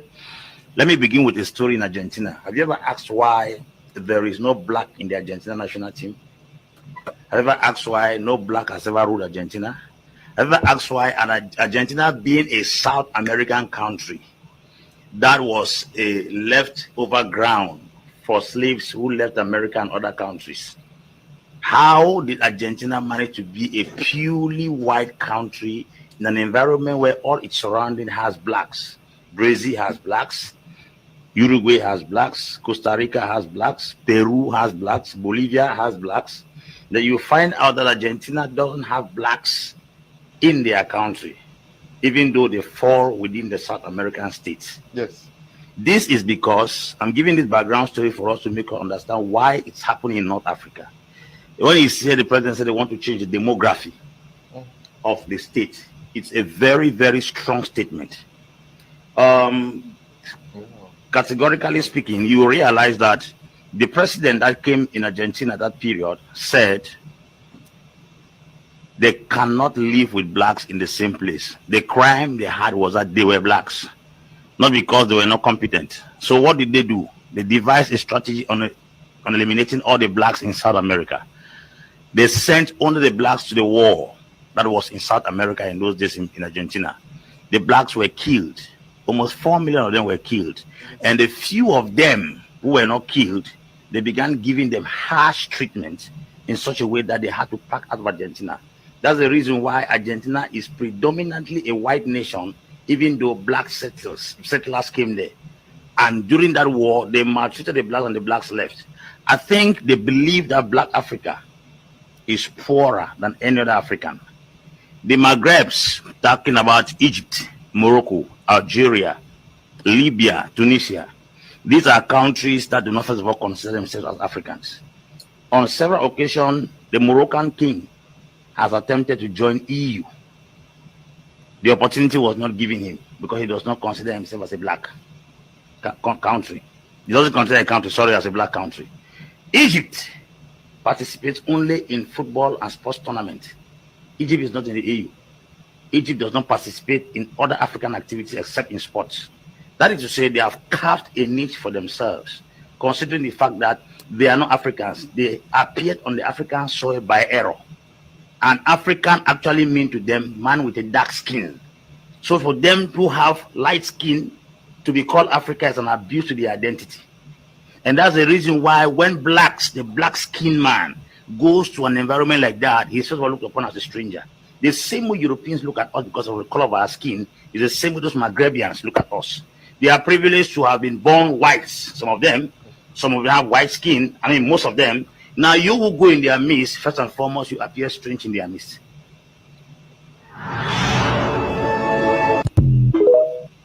So, Black Panther, welcome. Oh. Welcome. Samuel, thank you. More grace. Thank you. You see what the video you played, the way that man was being interviewed, right? These are the people. If we check his lineage, these are the people that sold Africa out to the Europeans. These are intermediaries. These are intermediaries between Africa and European people. So they are the one they sent down here to put the ideology into Africans that they cannot identify themselves. They cannot do things well. They have to align with their colonial masters. That is everything he's saying. Everything he's saying, the totality of what he has said is in line with the last statement, with some of the statement he made, that we need to realign with our colonial master. That is the bulk of the thing he was about. That's where he wanted to land. So every other thing that was going round the circle, is just to bring everybody to focus on him. Now he has finally seen that everybody is focused on him. He now landed smoothly, brought it in, went out again, brought it in. You see what they use, what these people use. The Europeans have taught them how to speak in public. What he was using was human psychology. He was trying to make sure that he goes around and tell us who is wrong, who is right, what Africa need to do well. Then he now cheapen those wars, that in everything we cannot be isolated. We have to see align with the West. We have either politically, economically. He did not even speak on real African. You see, he's not aligning himself with real Africanism. That Africa needs to have an open border where you can do trade among themselves, where they can have one currency. Look, this open border issue, do you know who messed it up? Is France. The Francophone countries. That is why I'm so happy today. The people that blocked the AU policy of having one passport, free border, they were the Francophone country. Immediately AU had that meeting, when they signed the stuff, French called all this colony, they decided not to align with that thing. that will set up in AU. That's why I'm so happy today that they found out that these people are cheating them, and they found out that they have to come back home and trade with their own brothers and sisters. It is going to take time, but when we have that open border, we'll be able to know ourselves. We know that yes, this person is a black skin. He can build his house in Niger Republic. He can travel to Kenya, do his business, come back with railway, come back to Lagos and sleep. All the kind of things. These are the kind of things like what the Europeans have. These are the kind of things we need to do. We need to do trade among ourselves. We are more than 1.6 billion. Europe doesn't even have half of our population. So we can dictate. That is why look at China today. That is why China is a superpower. More than 1 billion people, and they put their heads together. Technology-wise, they are ready. Why is the American going there? And these are communists. These are communist country. Why are they going there, setting up companies there? Why are they setting up industries there? Because they know that these people have stand their ground. They've carved out their own ideology. They've carved out their own system. They know what they do. They put their laws. They are very strict with their laws. And still, you are saying they are bad, but your companies are there, making more money, producing, and coming back to Europe and America and sell back. We should watch what they are doing. They will say this man is bad, but they are doing business with him. They have company in their country. They are exchanging technology, but they don't want you Africans to come together and be like them. Exactly. That is it. Africa, there's a revolution that will go around Africa. We don't care if the North Africans they want to go, so be it. But we blacks, we should come together, organize ourselves. We have the potential to dictate. We have the resources. They will beg us. If we organize, they will beg us. They will beg us. Look, we will fashion them. We'll be doing business with Russia and China. We'll forget about them. They are irrelevant to us. By the time the open borders are done, we have one passport. My sister, we are trading together. Forget all these things. We have railway system that connect all the African countries. We have roads that connect all the African countries. We have AU. We have a government like what the European people are. We have our own military, everything. We produce our own aircraft. We exchange technology with China and Russia and other countries that are technological ready. And if they want to partner with us, if they want to join us, then we'll dictate to them what the percentage is going to be. That is what it is. Because when you have your destiny in your hand, you can bullshit anybody. You can tell them, look, we don't want you. We want to go along. We want to do business with Russia. We do it freely. We want to do business with China. We want to do business with Japan. We want to do business with North Korea, South Korea. Simple. There are so many countries all around the world that we can do business with. We prosper already. We have what it takes. We are the honey of the world. We are the jewel of the world. You know, when you put a sugar on the floor, the ants will come and want to lick from it. That is how Africa is. We should know our potential. They can't do anything. What they need is in our hand. What they need is in our hand. If we decide to close all doors, they cannot come. That is why I'm telling some people that they are saying Russia is we cannot do with Russia. What is happening now is not that we are signing a treaty with Russia for Russia to come and colonize us. No. We are trying to build a relationship. We know who Russia is, but we are trying to build a relationship with them. Look, if we are closer to them, it is very difficult for these people to come and mess up with us. That is what we don't know, because we are trying to build and we don't have the capacity to say we want to fight militarily. But if they see that we are forming an alliance with China, Russia, and some other countries, North Korea, they will stay far from us. If they want to come to us, they will not say, okay, let's come to a round table. Okay, you people take 70, we take 30. That is how the deal will be. But when people come, they say Wagner group, this group, that group. Those are the things that they want to use to scare everybody. Are they not human beings? Why is it that Americans are still doing? Why is it that Europeans are still doing business with those Arab, with Saudi Arabia, with Iraq, with some of those dangerous Arab countries? Why are they doing business with them? Why are Europeans are doing business with Russia? Russia is supplying them gas, and they are saying they are bad. They are doing business with China. They say China is bad, but they are still doing business with them. So these are the things we should think. Nobody see. No, Africa knows how to fear anybody. Don't get scared of anybody. As long as you have what it takes to dictate, you are the owner. Why should you be scared? You shouldn't be scared. Let us form a union. Let Africa have open border. Let us do trade within ourselves. Let's have one currency.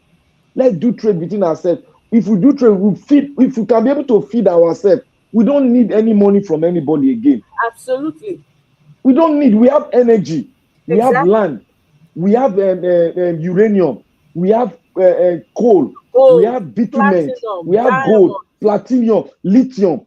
So why are we crying? Oil, everything. We have oil. Why are we crying?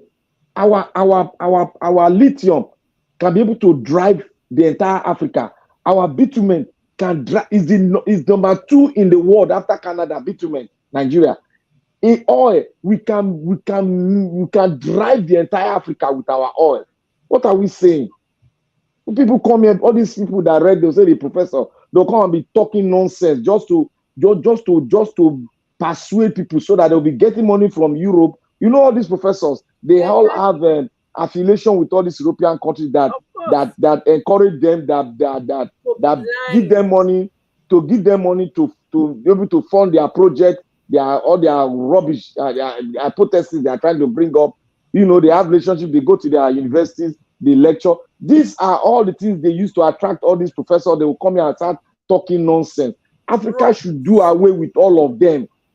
We want people like Malema that have the African mentality. The man talks the truth. We can have open borders. We love ourselves. The other guy's video that I played, one African man, I don't know if you were here when I played it. The other man's video that I played, this man, we want that kind of mindset. Let me see if I can pull it up again. We need it. I can't remember his name, but what is it called? We just need to open our border and forget about all these people where they run around, they come, they say they be colonial master. To hell with them. We don't need them. We don't need them.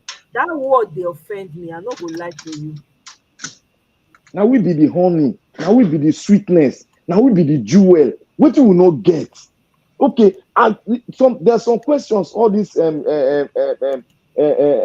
media they don't ask.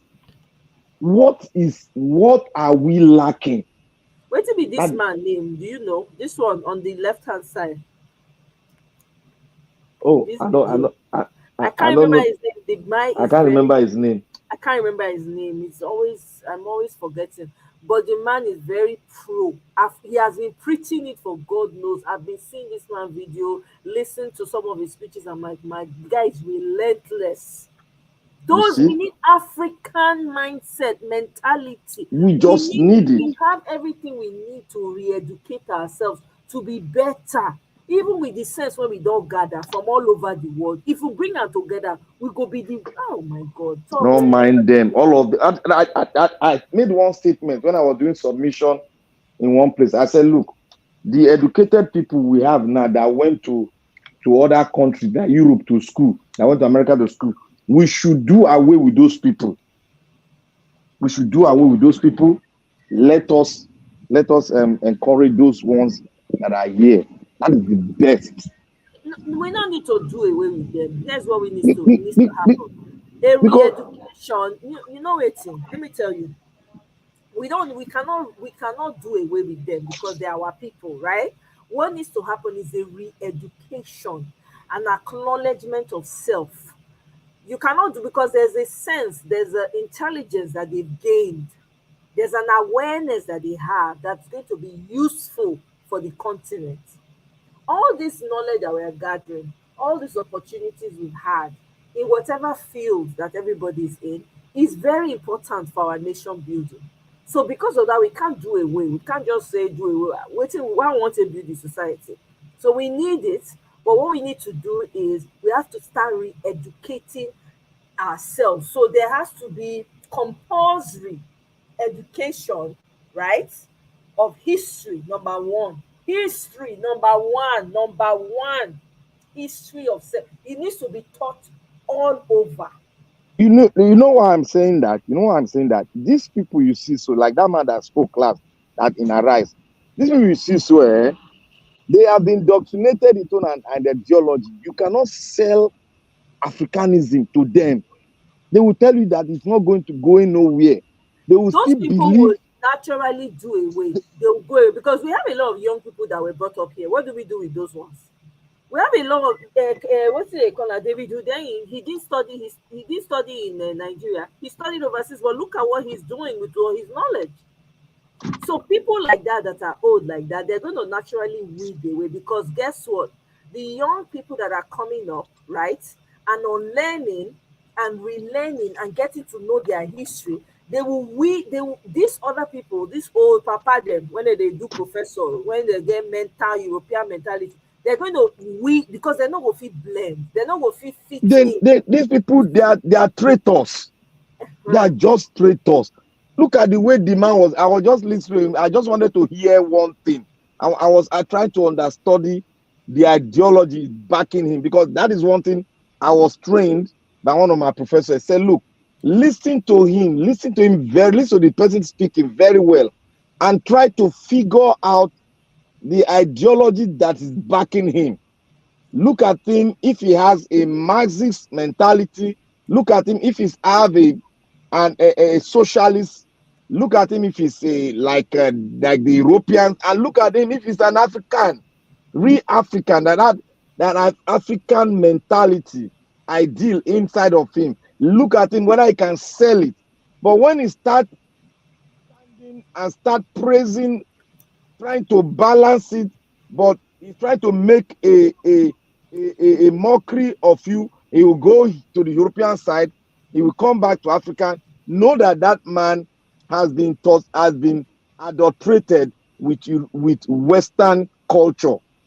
He is just trying to do something called balancing. You cannot balance it. You are the one that has the resources. You are the one that has the minerals. You are the one that makes sure that they have light in their country. Why are you not having light? They've not been able to tell us why is Mali, why is Niger, why are they poor? Who is sponsoring terrorism? They are the ones sponsoring the terrorism. Look at the way they destroy Syria. Look at the way they destroy Libya. Look at the way they destroy many African countries just to make sure that there is no unity. What they're about to do now, they would have made Nigeria an enemy to an average black man in Africa. They would have hated us. This man had gone into the war. It would have been a problem. For us to solve it, it would take another 50 years of PRO to stop that thing. If you go there, that means if you go anywhere, you cannot even pass through the border. You cannot go to those Francophone country with your green passport. That was why one guy was saying, if he goes to that war, that will be the end of Nigeria. Nigeria will split. We can no longer bear that name again. Very dangerous. My mind was in pain when I was waiting for what they will say, whether to go to the war or not. But when the Senate said no, I was so happy, because many people have not really know, they've not analyzed this and know the kind of problem we are going to face. It's going to be a mark on our head. It's going to be something we'll carry for a very long time. You know what it is? To go to a war with your own fellow black man that has not done you anything. What it is? African countries Your should be looking audio at is going us. in and out. Black Panther, your audio. If they go in, Okay, they go out. It's better okay. now. Yeah. That Okay, it's gone out again.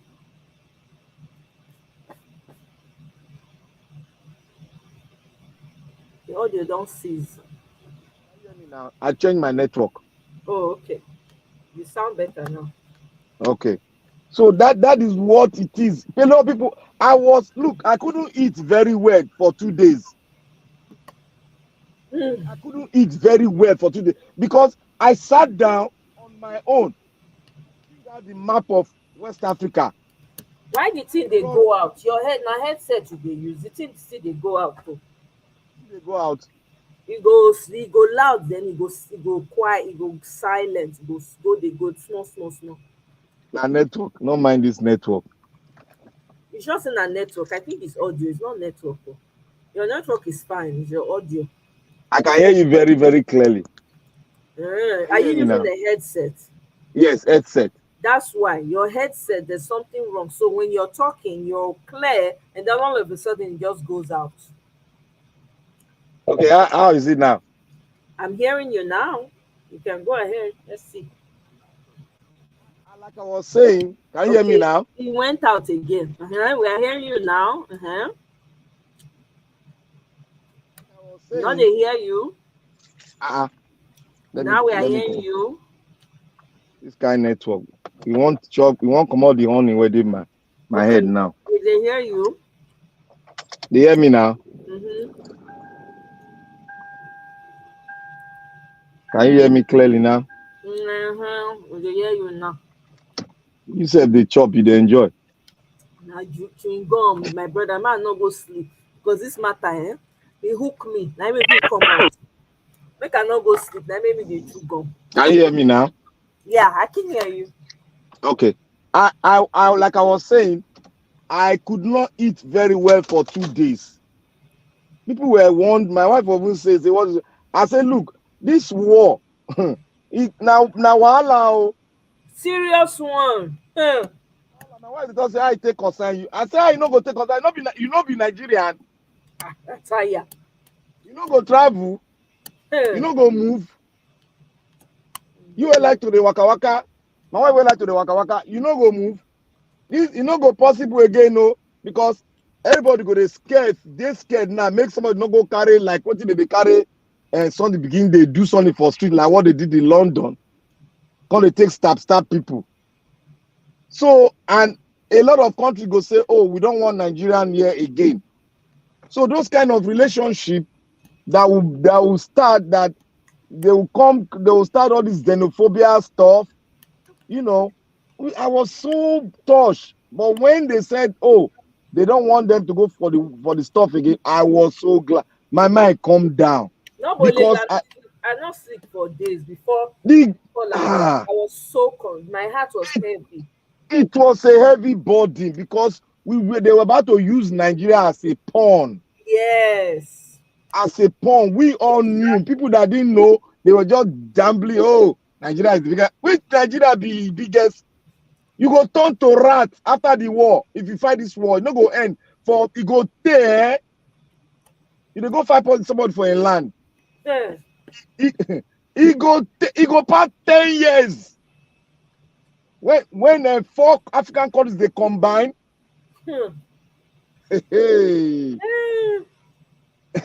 and your border is about 100 kilometers, your border line.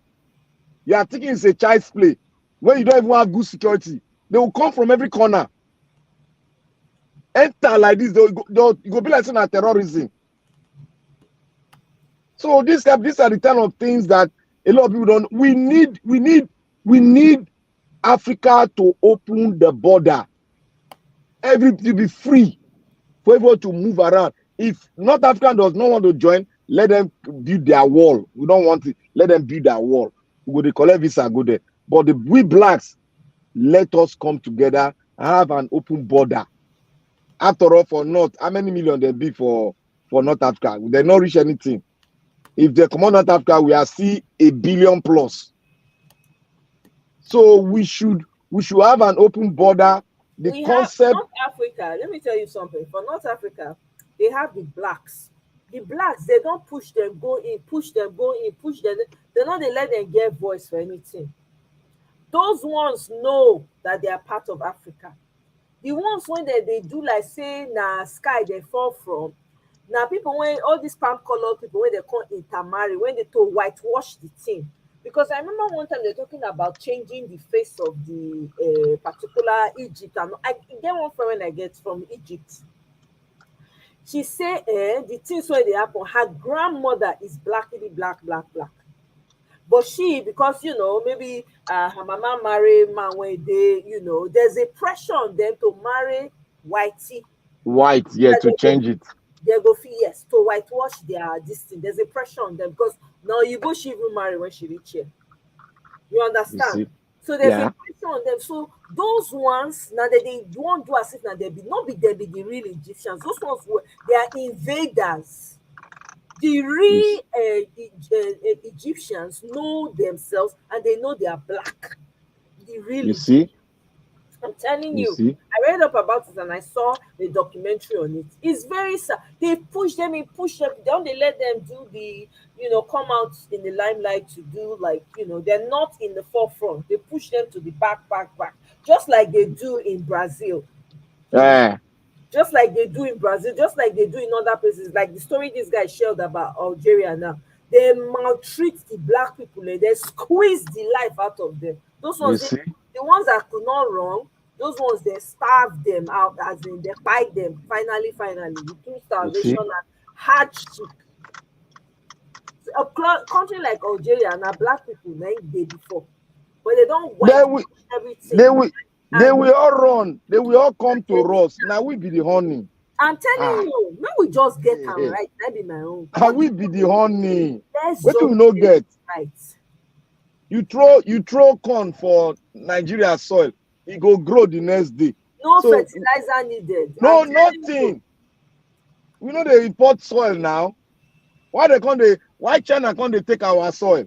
Oh, they take them in trailer loads. In trailer load, they ship them. Look, hey, this people don't know what they happen. No. May they integrate, they don't integrate, I don't waka. I'm telling you, one time. I don't waka.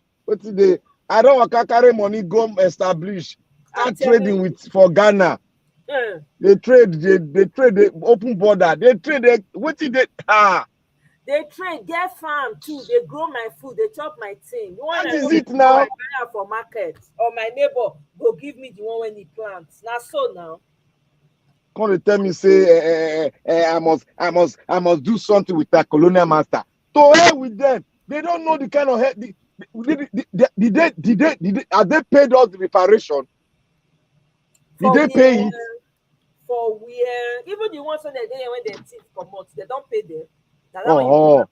They don't give them. They don't even acknowledge the things when they do to them. They don't acknowledge them. Somebody will come to tell me about myself. Our history, they want to alter the history of Africa because I'm angry with most of our professors. Then they allow white people to write our own history for us. Now. That is one aberration that I so much despise. Why would you allow the white to write your history for you? Why can't these professors, why can't they gather themselves and say the real thing? Because you are the black man. You have the authority to say your history by yourself. And nobody will come and tell you that, it's a lie. You are telling lie. That's the wrong history. Who is it to tell you that is the wrong history? So these are the things that I'm so angry with the intellectuals. They will come and be speaking. But though, so not that I'm trying to cover for them, but there's an extent to the history that they know. You have to understand that most of our history have been hidden from us. Most of our history is in the Vatican. It's locked up in the Roman Catholic Church. Yeah. So, and then some of it is in Russia. Russia knows a lot about us, knows us more than we know ourselves. What about our archaeologists? Where then they? The ideology, now those ones need to come up and be trying They need to come out and try to study it. We need historians. We need what do they call them now? Those ones that they go dig ground, they find. Now them be what do they call them? Archaeologists. Archaeologists. Let them. Historians. We need them. Somebody like Alex, for instance. Now, Alex, since he has a history of that region, he can start to write and piece it together. And then go research like Portuguese, go to Portugal. Yes, he knows go to Brazil with the Benin's, with the Edo people. We will go there, go to their library, gather information. But that's something that Alex is a huge historian that he can do for the people, and then have other people too that are working in together. I'm telling you, there's a lot of work that we can do on our own, and it has to start from somewhere. And then the more we start to gather that information, since we get partnership with since they get partnership with Russia now, if you ask and say how far, which information you get, we were able to trace this thing here. I bet more look your library, we'll collect information. I'm telling you. Simple. And then the Vatican City too, if we find our way there, we know so we find our way where now. More than not verse, but we need to know some of the things because now everybody is sorry for everything where they do to us. So they need to open up everything so that we can see them. If you go to San Francisco Museum for here, the second floor and the third floor now all West African history. Now Nigeria own plenty pass. Can you imagine? Nigeria and then Ghana. I'm telling you, if you go, when I go, I see again blessing of God when they steal from a former Benin Empire. You see that they are big when they wear and crown everything. The man and the woman sit down for stool. Then in between, there's something. It looks like an eye, like something that was made, and then there was something behind. Man, and they look at me like they cry. It be like saying I pay house when I reach there. If I felt like I was at home, I couldn't say, all these things now, what property be this now? They need to return all of them. Be the truth. Because if they not be their property now, that was why Nigeria, Benin, the Oba and the government, why they went to England for the reparation of all these artifacts and what is stole from the Benin Empire. They got to return it. They have been returning it now gradually. They are returning more gradually so that our archaeologists will now put things together. Then they can be able to trace some of the lineage, some of the slaves they took from Africa down to the Western world. You now trace them. You trace them. There are so many technology that you can use now to do it so that we start coupling our history. We start coupling it together. Exactly. Not be all this one they talk, or your empire go say, Yoruba will say, what did they call and say fall from sky? What did fall from sky? Which sky?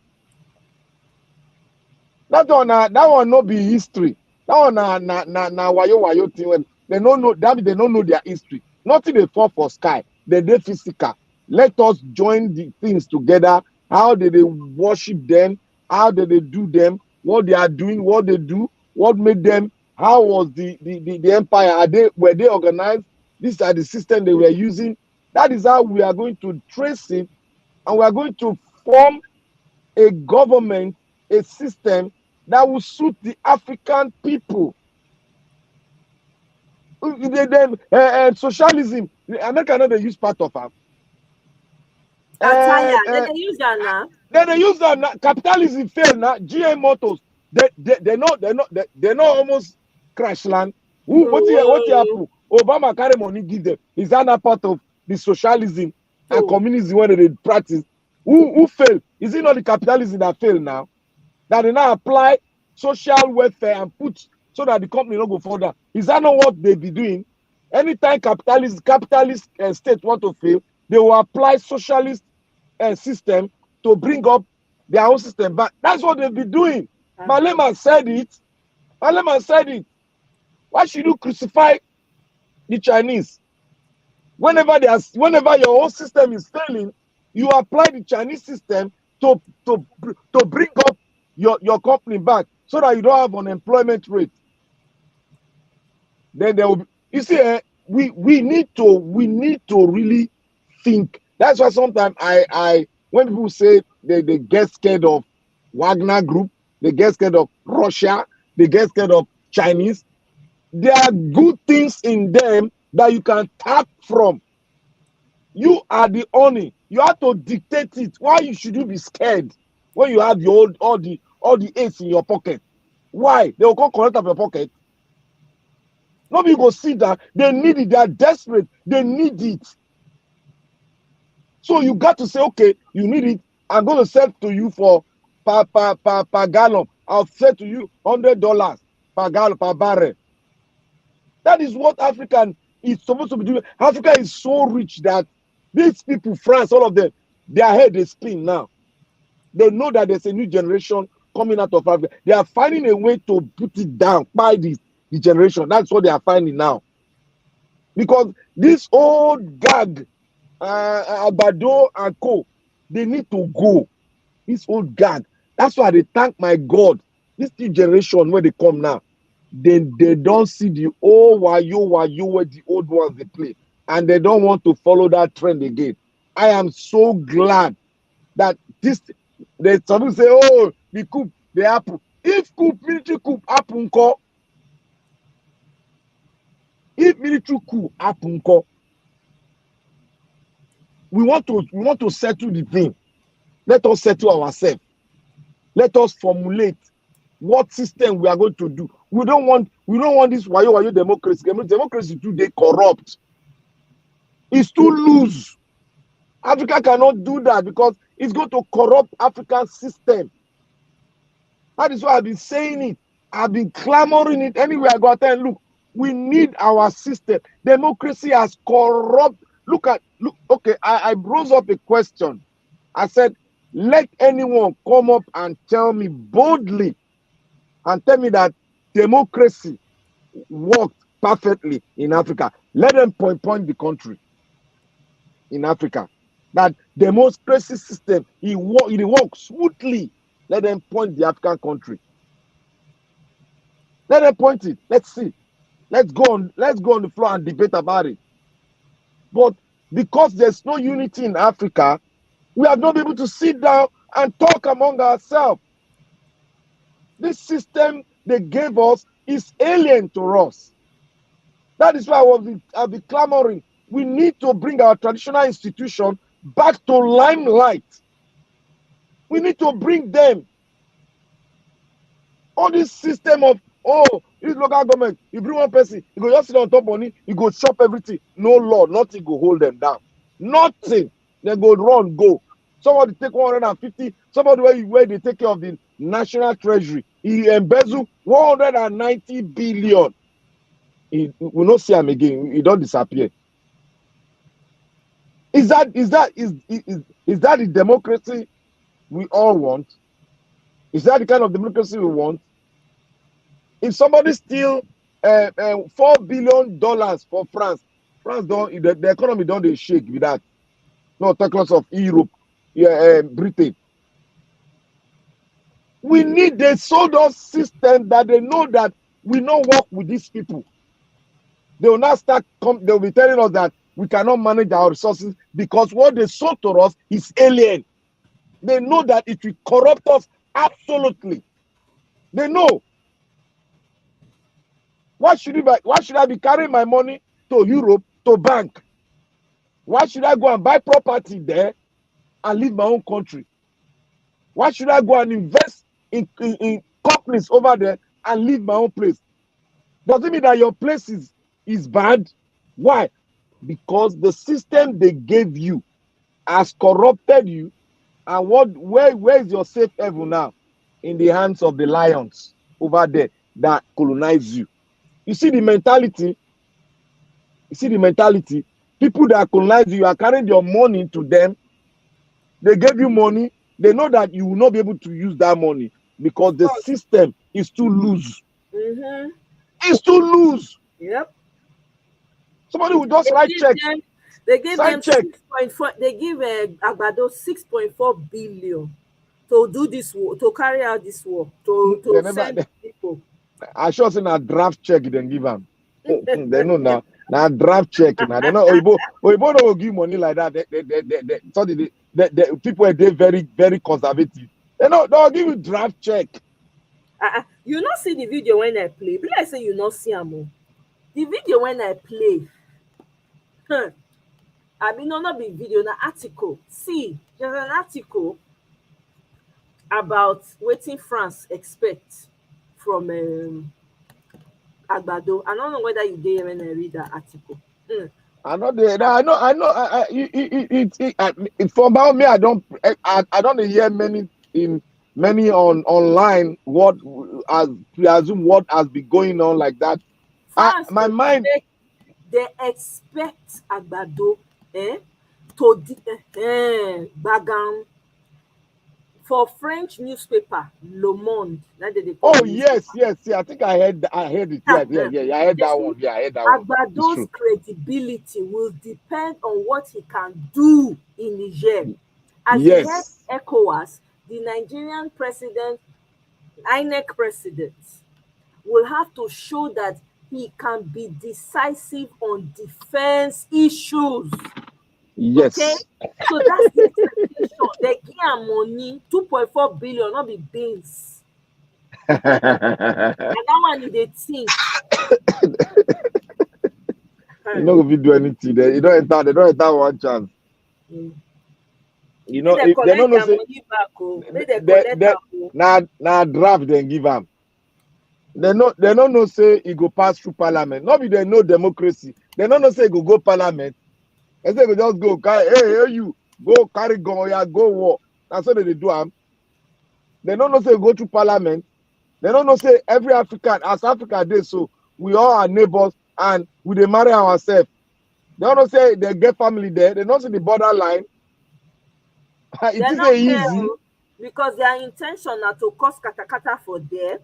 For around that area so that they go feed. You know, so not only they feed flying for northern parts.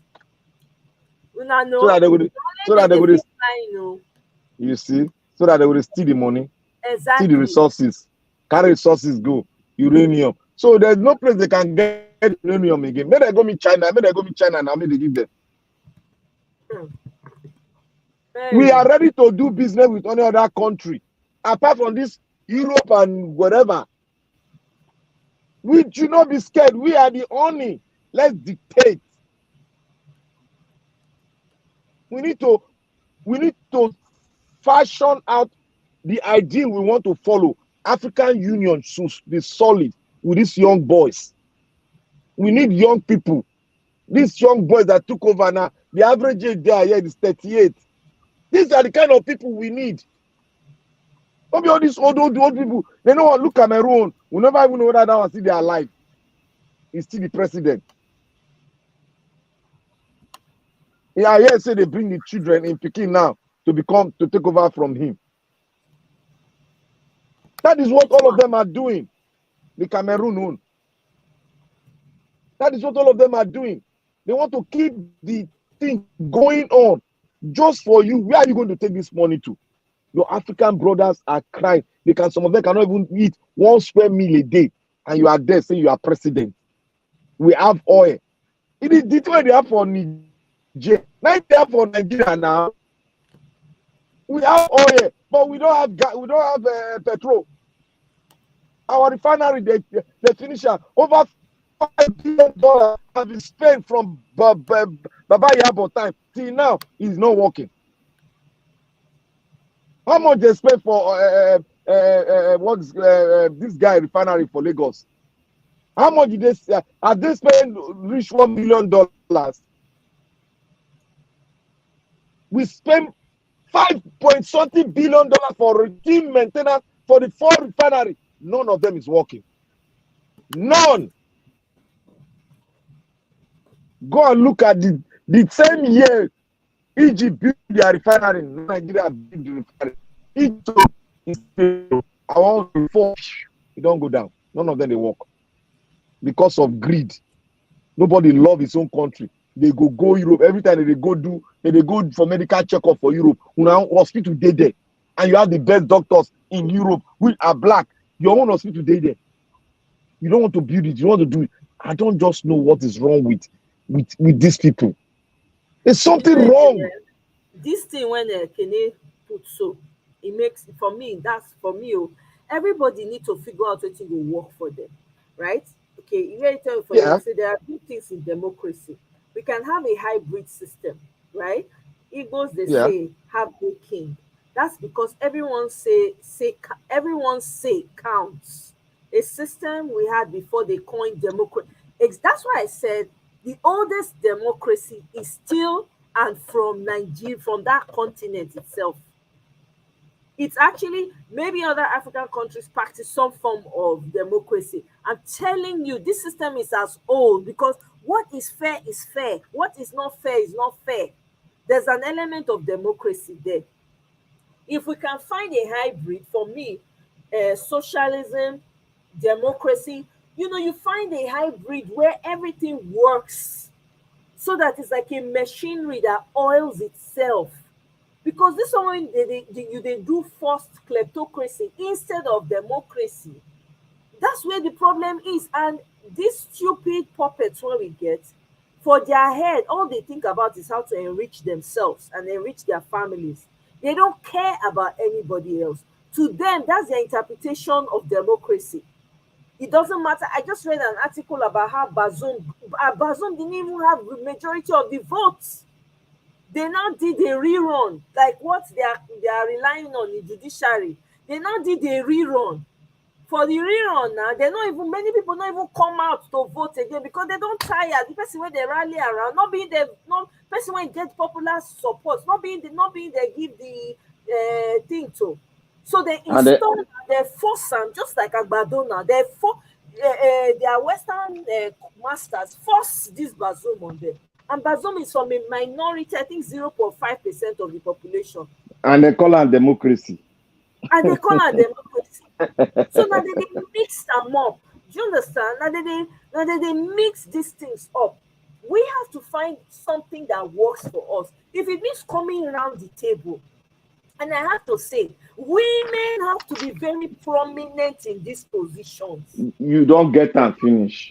You don't get and finish. To play a powerful role in this democracy. We don't get not be the one where they don't chop money. No, we're not talking about those ones. Those the ones that are nurturers, like they are. Money not the issue. They don't care about money. They care about fairness.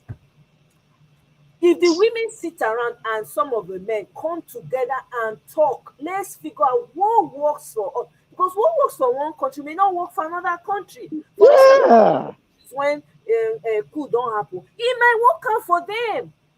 We don't know that yet. It might work out. Everybody they say, oh, cool, this one, that one. But what if these people are giving the people what they need? What if they're supporting the people? What if they hire the experts? Gaddafi, it was Gaddafi, not a military man. Thank you. He not take over. He not did that. He maintained that place. He did a lot of work in. He was the one that built Libya. Then they can't combine together. I can't take the guy down. Thomas Sankara, is that not what you say? Thomas Sankara, Jerry Rawlings. See. Those people were. You know that this man in Burkina Faso, this boy in Burkina Faso, said he's going to continue from where Thomas Sankara stopped. That is why they are scared of him. Yeah. May they not touch him. This is why we need to stand behind that man. This boy don't guide them where they don't learn from the past mistake. I'm telling you, we need to stand behind him and stand behind all of them. And we need to advise them too. We too, we are part of you. We need to send them advice. We need to send them to them. We need to support them. So that we need to show them the way. Because even that Burkina Faso guy, in one of his speeches, he said his own thing is for Africa. Africa needs to unite. He said it. Yes, simple. That was why I was telling people that go and listen to that guy's speech. He didn't talk about any issue of come to round table, share the money, take 30%. When he was talking to Russian president, he was speaking through African system. How they cheated Africa and what Africa need to do. That is what he was saying, and that was exactly the same speech, the same formula Thomas Sankara said when he went to UN to make a speech in United Nations. They should go and study that man, Thomas Sankara. When they go listen to UN speech that he made with his voice speech where he make with Russia, it's almost the same thing. Tomorrow night they'll go plan one puppet where we want to take over them again. It not go happen. Those boys they don't ready. They're not going to succeed. God no let them succeed because we need to see some joy and peace. I tell you, a lot of people are going to be migrating. Instead of Africans, so they cross ocean, go they buy from middle from middle of the ocean, go they buy for ocean. Watch them as they buy without helping them. And some of these European countries, now they refuse them. They refuse them entry. They turn them back at their borders. They're not going to need to. They travel. They go places like Mali, go places like where peace of mind. They where they do their business. All of them not be the best of Africa that they take. Why are they saying, oh, come and collect stay? Come and collect stay. Why is Canada shouting now? Hey, if you want to come and school in our place. Why? Because they not get youth. Their youth, the percentage they low finish. If they continue like that, their generation, they're not going to go where go operate their refinery and their companies. That is what they are all scared. That is what they are scared. If Africa get it right now, nobody go come. All of them they go beg. Look, this is a fight. You will see they will fight this fight. They will fight and make sure that Africa does not unite. That is what they are trying to do now. They go unite. They're not going to their feet. It's too late. Nothing can stop an idea whose time has come. Nothing. That is why I'm so happy Russia is coming in. He go push them over. He go push them go far. He go push them far. The only reason why I'm a little bit relaxed about I'm cooling down, I'm just chilling for this whole Russia deal and whatever. It's because they have the manpower, they have the equipment, right? For the fight. Yeah. We don't have Africa, which is very, very bad. And I think it was intentional by these Westerners to make sure we not get access to those things. Instead, they go arm all the bandits, arm all the terrorists, so that we know we fit to defend ourselves. Exactly. That's the only reason why I'm like, okay, let me chill for these people for some time, so that they go feel help us push back and threaten these people to go back while we're building an army. I would encourage any young person that wants to let them. If they say they are forming an army in Africa, they should join in numbers. I'm telling you. Africa, okay, NATO now. European, they not get one army. They get now. And every country, all of their countries, their army. Not only us. Mumu us. We not get. Meanwhile, Switzerland, every time they get sports, when all of them they come out, they teach them, they go all their equipment, practice them, they practice for the protection of their sovereignty. In case Kasala burst, all the citizens know how to carry metal. Word. I'm telling you, for Switzerland, they oil them. So when there was somebody that was doing a documentary as to why everybody for that side, for all the citizens for there, they get equipment. They come one and say, waiting makes it they get all this equipment, but they not get issue with mass buying like we have in the US, right? Yeah. Person don't do the documentary. The person so you get person when they in charge of all the training. They have people that train them, different people, right? So he say because they don't need to. They train before anybody gets any equipment. They give them training. Everybody get detailed training on how to use the equipment, how to clean it, how to do. So every time it's like a public holiday. They will come out with their equipment. The equipment, yeah. I'm telling you, I was like, wow. So I get friend when come from Israel. She did their army. Israel, I knew more about their own too. That is very good. For them. Compulsory, yeah. Girl, now so the girl grab. You know, say yes, this one a military personnel. And if they work out, the whole ground go they shake. That's what she be. That is what Africa need to do. That's what we need. Everybody needs to, old or young, you need to know how to, learn how to use them. But Seriously. they will be scared now. They want to democracy. They want to steal money. No, it go That's change. why all of them It are has to change. scared. All these old It has jalopy. to change because if the training day and you work on the people's psyche, right? Because the first thing that needs to happen is on re-educating, on learning some of these patterns, relearning. If you're able, once we're able to get to that point, then you go come as part of the training. They need to make a compulsory for everybody to know how to use this thing. Then you go teach them how to use them, and there will be continuous practice. There has to be you giving them continuous because if kasala boss, who go defend you? Everybody go just there. Okay, look at what's the catastrophe that is happening now. Recently in Jos, they just buy people. Recently, as at yesterday for you, You see? they just they buy Christians up and down for there. They just they wipe them out. Imagine if these people know how to package themselves. You see that kind of thing go happen. All these things go stop. I just Set ambush for those people. They will capture them one time. They will take them all out. all So these things. because Africa now is a very, very hot spot.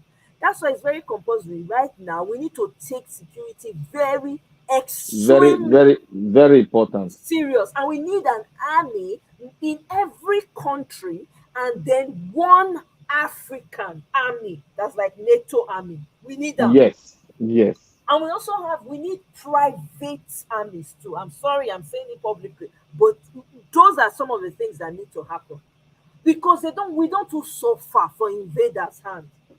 Only us. Most of our manpower is outside of the continent, which is not supposed to be. We're supposed to be using all the skills we're gathering. It's supposed to be used to develop our own homes. We don't have anything in Africa. That is why they don't want African countries to have a stable economy. That is why they don't want, because they know people will run back home and their land will be deserted. Exactly.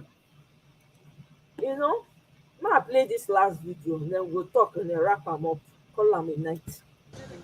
France taking $218 and paying Niger a measly $11. Yes, that's what the Wagner chief said in an interview. He said the military junta in Niger told him this when they invited them to come and help them secure their country. He said that they deserve a better deal, that any company coming into their country to mine natural resources should at least offer them a 50-50 deal. It's not clear where they're getting this $218 from, because when you get online, the price of uranium hovers around $56. And it actually hit this price after the military coup in Niger. But the most important thing here is to understand their sentiments. These people are fighting for emancipation. They feel that they are being cheated. Why is their country too poor upon all the natural resources that companies, especially Western countries, are mining from their country? They are simply tired. The same sentiment can be seen in all the countries in West Africa where the military have recently taken over power. They are all simply tired. Whether it's the fault of the companies mining these resources or the different democratically elected governments the military took over power from, who failed to deliver dividends of democracy. Yes, that's the major problem here. When governments fail to deliver good governance, they fail to lift their people out of poverty. The people will always fight back. That fight back might be in the form of a military coup, civil disobedience, or even a revolution. That's why you see people chanting and dancing in the streets of Mali, Niger, Burkina. They are simply tired and they truly believe that the military guys will help them to achieve economic emancipation. So why will Nigeria and fellow ECOWAS countries stand in their way and prevent them from achieving economic emancipation? That's not how you treat a brother, an ally, or a neighboring country. You don't threaten a military man and expect him to cower. He will first of all put up a fight. And if he sees that he's losing the war, he will now surrender. I'm a veteran of the United States Marine Corps. I served in the infantry. I'm a Purple Heart recipient, clinical social worker. You know what I feel? These military young men that are taking over, they need guidance. Somebody like Peter Obi will be perfect guidance for these men. honestly, he go give them the right advice. I just picture Peter Obi having a conversation with them to help them in those areas that they are lacking. That's what they need. They'll be fine. And I'm sure they have the experts that they need in the various countries. Instead of us to support them with the knowledge and the skill that we have and what's it called, the support. They will respect Peter Obi because Peter Obi is saying that we can do it ourselves. Exactly. They will respect him. Yeah.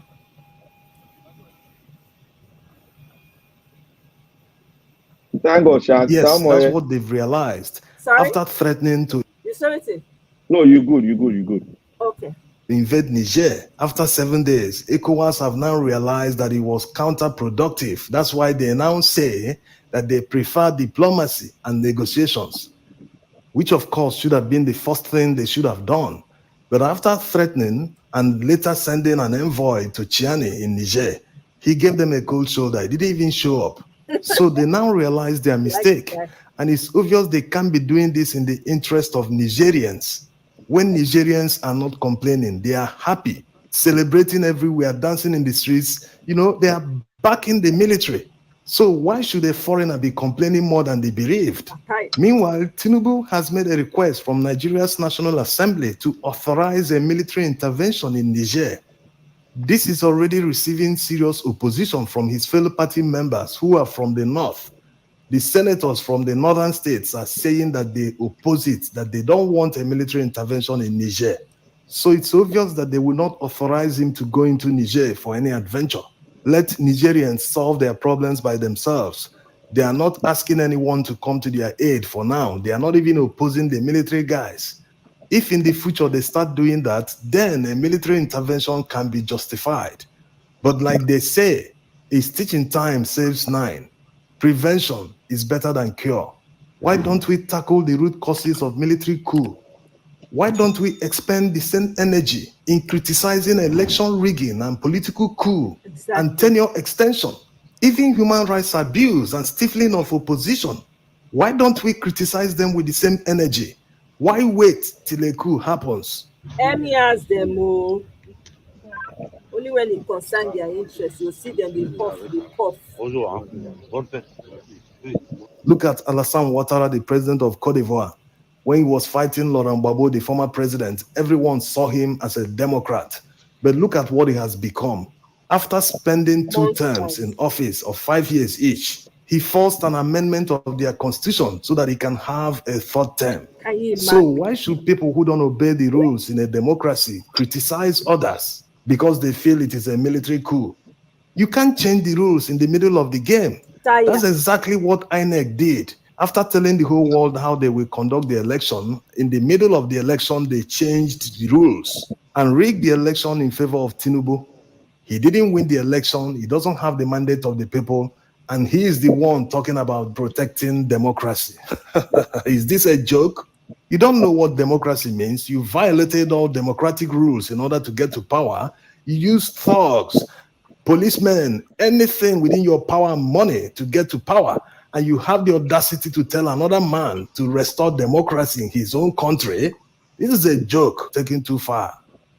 The military guys are in charge in Niger, no matter what anyone feels. That's why the attitude of France reinforces their sentiments. You can't say you don't recognize them because they told you to pack and leave their country with your military, that they don't want you anymore. How can France be saying they don't recognize them, that they are not the legitimate power in Niger? What does legitimacy mean? When they quickly rushed to congratulate someone in Nigeria who didn't win an election, despite the damning EU report that says that the election was seriously flawed. So no matter how anyone feels about it, the military guys are in charge in Niger. If you want to conduct any business in Niger today, you meet them, you deal with them. They are the official government in Niger. They are only against him because they can't control Niger anymore. That's why they don't ever criticize civilian dictators who rig elections continuously for decades to stay in power. Look at Paul Biya in Cameroon. Look at what is going on in Senegal today. And in so many other African countries where you have civilian dictators, they hide under democracy to steal their country blind and launder the money to Western countries where it is used to develop their economies. They will never criticize them. They only criticize military men because they can't control them. It's as simple as that. Look at Nigeria in the 90s. Nigeria was under serious sanctions under Abacha. They couldn't control Abacha. Even the Pope came to beg Abacha to leave power, but he refused. Not that forceful takeover of power or military coup is good. It is cause and effect. Let's not forget that. If we tackle all the causes of military coup, there will never be a military coup in Africa or other parts of the world.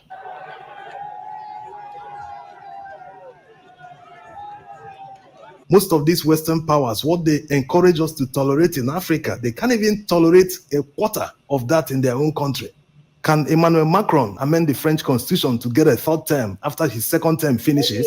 He wouldn't try it even in his dream, because his fellow party members will make sure it fails. And he might even go to jail. But they come to Africa, they tolerate it. That is double standards. If they truly want to support the growth of democracy in Africa, why not be strict about it? Why not insist that all the rules must be obeyed?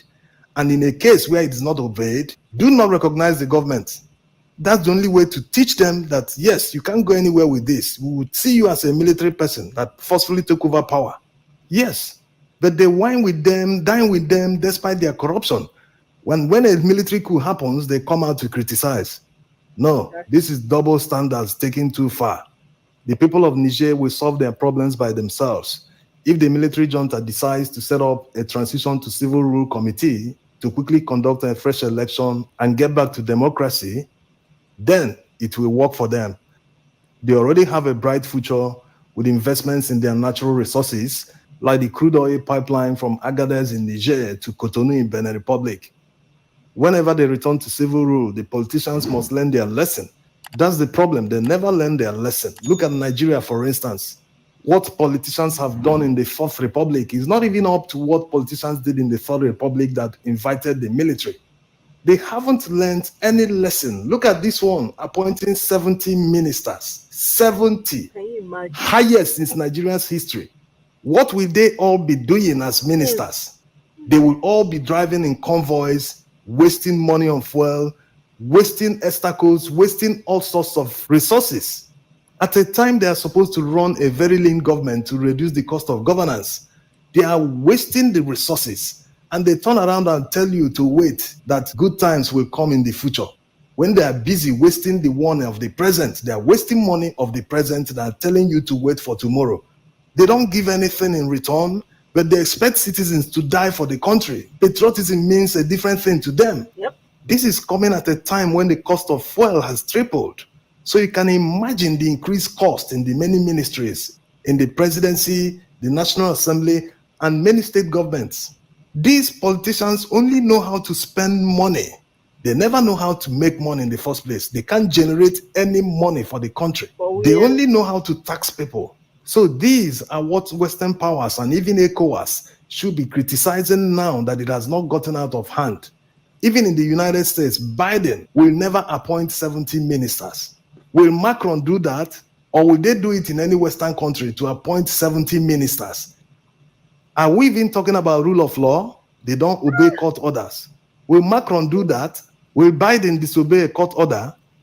He will never try that. Even the former president, Trump, is facing many trials as we speak. So why don't they criticize them and tell them, no, do this way, do this that way. If not, we sanction you and cut aid. That way, they might start doing the right thing, because they already know that they don't have the support of their people. If they lose the support of the international community, they will now understand that they are alone. They have nowhere to run to in case of crisis. They will be forced to do the right thing. Yes, this happened to Mobutu Sese Seko. All the impunity and everything he did in his country, he had the backing of France. That was where he eventually ran to.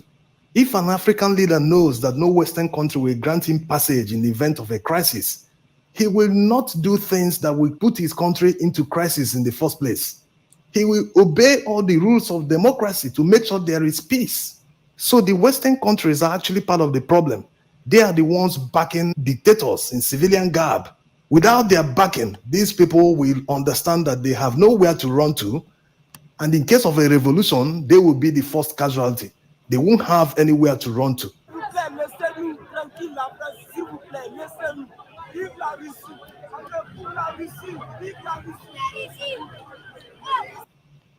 Did you know that you could get $50,000 to $150,000 of investment capital at 0%? The French government says it will firmly support efforts by the West African regional group ECOWAS to reinstate Niger's deposed president. West African nations gave coup leaders until Sunday to give up power and return to civilian rule. The region's military chiefs have drawn up a plan for possible military intervention. Charles Stratford reports from the Senegalese capital, Dakar. Strong words from the French foreign minister as a deadline on Niger's coup leaders approaches. If on Sunday they should still be in power, and we want to believe that they won't, well, ECOWAS, as expected, will have to decide, which is not to allow a coup d'etat to take place. This is enough. This really is one coup too many. The coup leaders and many of their supporters want an end to what they say is French interference in Niger's affairs. Protesters have burnt the French flag during pro-coup rallies and attacked the French embassy in Niamey. There are an estimated 1,500 French soldiers in Niger, there as part of an international coalition fighting armed groups such as ISIL and Al-Qaeda across the region. That's a lie. ECOWAS, the West African regional bloc, says it has a plan for a potential military intervention in Niger as a last resort if the coup leaders do not free deposed President Mohamed Bazoum on Sunday and return to civilian rule.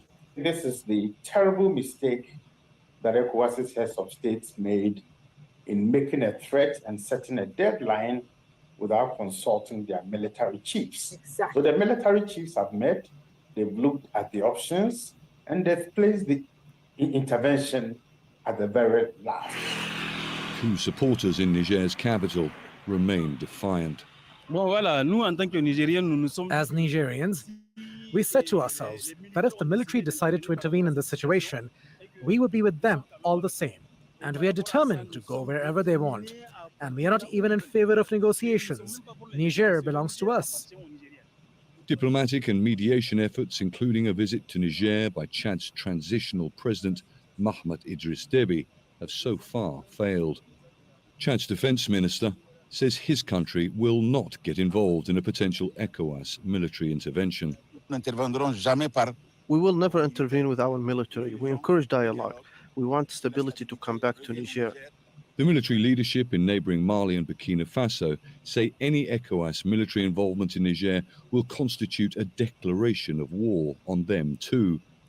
ECOWAS and its international supporters say efforts continue to try and find a peaceful solution to the crisis. Any military action against Niger's coup leaders poses immense risk.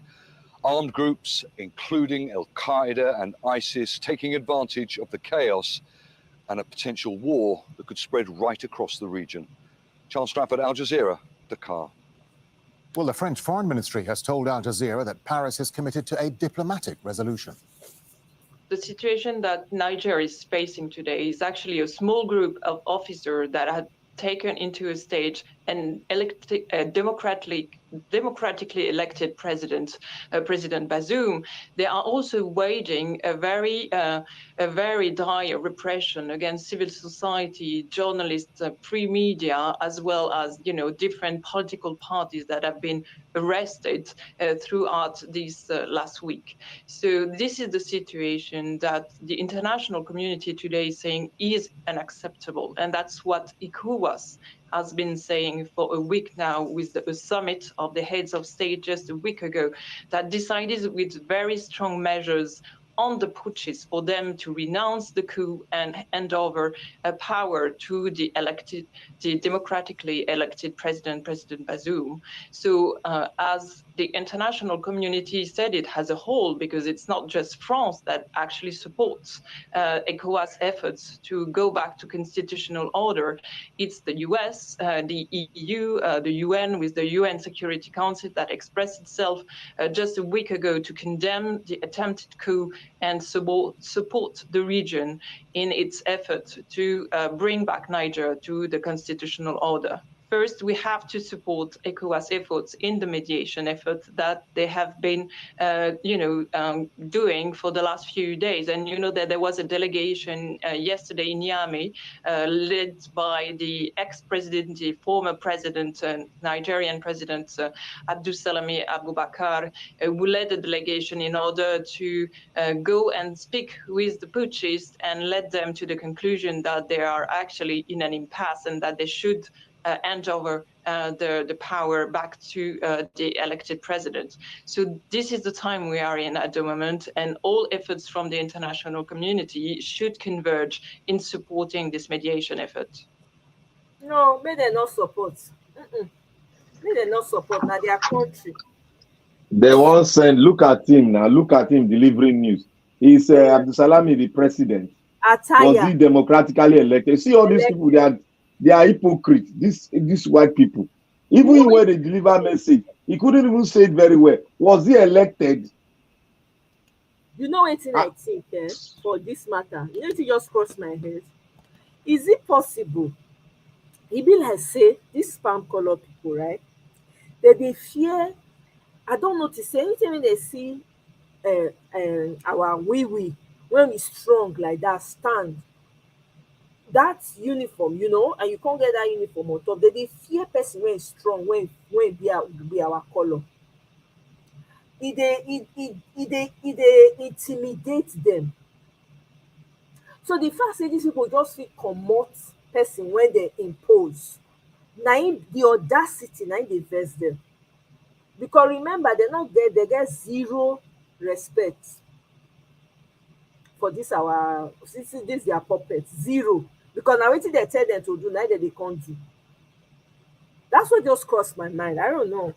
Carry on. Sorry, Black Panther. That is what they are doing all over the Sahel and the other African countries. You see why, especially the Francophone countries, that is their own is even more serious. Because if you look at the English-speaking countries that the British colonized, we detach from it, despite we are giving them preferential treatment to till they come because they have the technology to take oil. We still have a deal with them, which was well spelled out, but not the way that if something is happening in Nigeria and all of us president will say order our president, oh yeah, come, you have your central bank should be Central Bank of England, or your money be pounds. Immediately we got independent, we changed the money to naira. We didn't even follow the pounds anymore. But these Francophone countries, all of them are using French franc. What do they call their money? That's what all of them are using. And they don't have central bank. Their way of imposing, their way when they impose themselves on our brothers and sisters for the Francophone area. Now, first, it was brutal. They were brutal now. Yeah. Now it make them they force their hand. Now it make them they print their money for France. Their central bank in France. To even get their passport, they need to go France. Tell me. Some of them were even saying that, okay, we are French colony. Why are you still giving us visa? Exactly. Oh, why we need visa? Oh boy, some African people sometimes they dull. How you go sign that kind of agreement 70-30? For who? No, it depends. You know how they force them to sign now. They're not dumb. You know how? Now by force and brute force. You know how many people buy on top of this matter? You don't forget everything they do to Haiti. Till today, Haiti. Yeah, it's true. They still they pay because they rebel. They still they pay for the rebellion till today. Think about it. That one go tell you the kind of people you they deal with. Till today, not be recently, not be number 2 when Haiti they news when they push them back, they push them out of their country too. Then they say they don't want because now puppets now they install after they buy that their president when they fight for them, they pose puppets on top of them. I'm telling you. I think they use force, brute, they brutal. I'm telling that's what happened. I make them, it be like say they suppress their voice, they're not fit talk. I beg, I support them. Oh, I beg, make they free them completely. Make they leave them alone. If they want, make they come. Make they come discuss and make they buy anything when they want buy. Make they buy them at the going costs. Not be say they'll come At the collect. going cost, and the people that own the land will dictate how much they want to sell to them. How much they want and how much of it they want to sell. If na only half they go give you now, so it go be. Eh? How can a country, a sovereign state, you will now any mineral resources? It's only French company that will till the soil and extract it. I'm telling you, man, the girl also not be Nigeria. They come for don't read them like tomorrow no day. I bet leave that thing, Black Panther. When you talk that thing, leave that thing. We are all of us are the same. See where our no, we different, no. We different, no. We still suffer because we know. No. See, all na suffer. I beg. Our own emancipation there was no say fighting, because the region Nigeria itself were already made. They were powerful. That was why they find it so difficult to penetrate some areas in Nigeria itself. If to say they're powerful, why be say wait nah? If to say na so they're powerful, true, why be say they take slaves? Why they fit take that many slaves?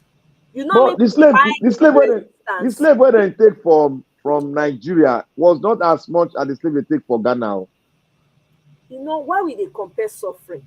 On this comparison, no. I'm not. We are trying to take statistics. That's what I'm trying to say. No, not that I'm comparing suffering. For our brothers and sisters when they thief, the thing they pay me for body.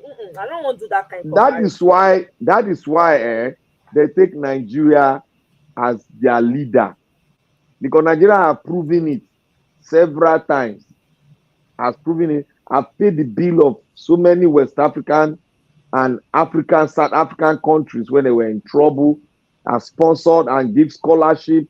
So that is why it cannot be taken. It was even Mandela said a lot. So it's not that Nigeria forced itself to become big brother. No. He didn't force it. He deserved it. But the problem Black Panther. You see this, I know I'm going to argue like yesterday. You see this matter, I beg to differ on all grounds. Right now, what we need to focus on, not be whether we be big brother in the mud. I'm sorry to say this. Big brother in the poto with pigs. Okay? Now we need to be focusing on coming together, discussing what we need to do to build ourselves and build our societies, and reach out a hand so that all of us as Africans, we go dey grow together, we go dey know to go dey understand each other, so that we fit trade. Because the truth is, you might find yourself moving to any African country, for instance, and doing business. You don't know where that is going to be, right? So now when we start to mend all the fences and come together and start to trade with each other, it will bring about unification. All that is it. Before, when we say that they drag us, they go say, oh, you are better than this because you speak English, or you are better than this because you speak French. You are better than you are more French than English. You are more English than all that. Na BS. Throw away all their plan. Put it in the garbage, throw it away. That's all I care about. We need to be focusing on ourselves as a people. And this is why I agree with that video of that man that said all the African leaders should come together, even though right now is not a good idea, because we have puppets there that will Nigeria have to change its government before, because we need to change it. When we change it, then the talk will start. We we must fix our house, then move further, so that somebody will not tell us, are you legitimate? Like disgrace, what a disgrace was all about. Exactly. In fact, once they do the right thing, the whole of Africa go happy. Everybody, every corner of Africa will celebrate. You want to bet? And they know that Obi no go ever agree with waiting they go talk. They know all these Western, all these European people, they know the person. That's why they know they will. You don't see any of them mention Obi, any of them. Don't see where they mention now. Exactly. They don't be mention the guy name now. Exactly. Because they don't know him. They don't know him. They know me they don't know him. Me no one, me they know him. They are knowing not help anybody. May they leave him for us. We know him. That one important to us. They know him. They respect the man. They fear say the man come. Now the bargaining power, he go use elder brother finish all of them. You know my elder brother. You know your country is very, very well. You people are making a lot of money and it's good. For a size of 20 kilometers, you people are making money. That is what we are trying to achieve here. So my elder brother, you know, I respect you a lot and I respect what you have been able to achieve. But you know, in my society, we are just now trying to build because we have nothing now. Everything was stolen. So we are building all over. So my brother, we cannot sell it to you. They go verse so.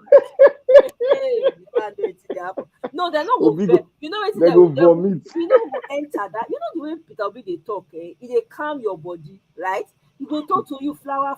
They say my respected. They go even they see that is smile when they intoxicate. You can't wear that smile. You go come say no, I want to do business with you. Of course, I want to do business with you, my brother, my respected elder brother.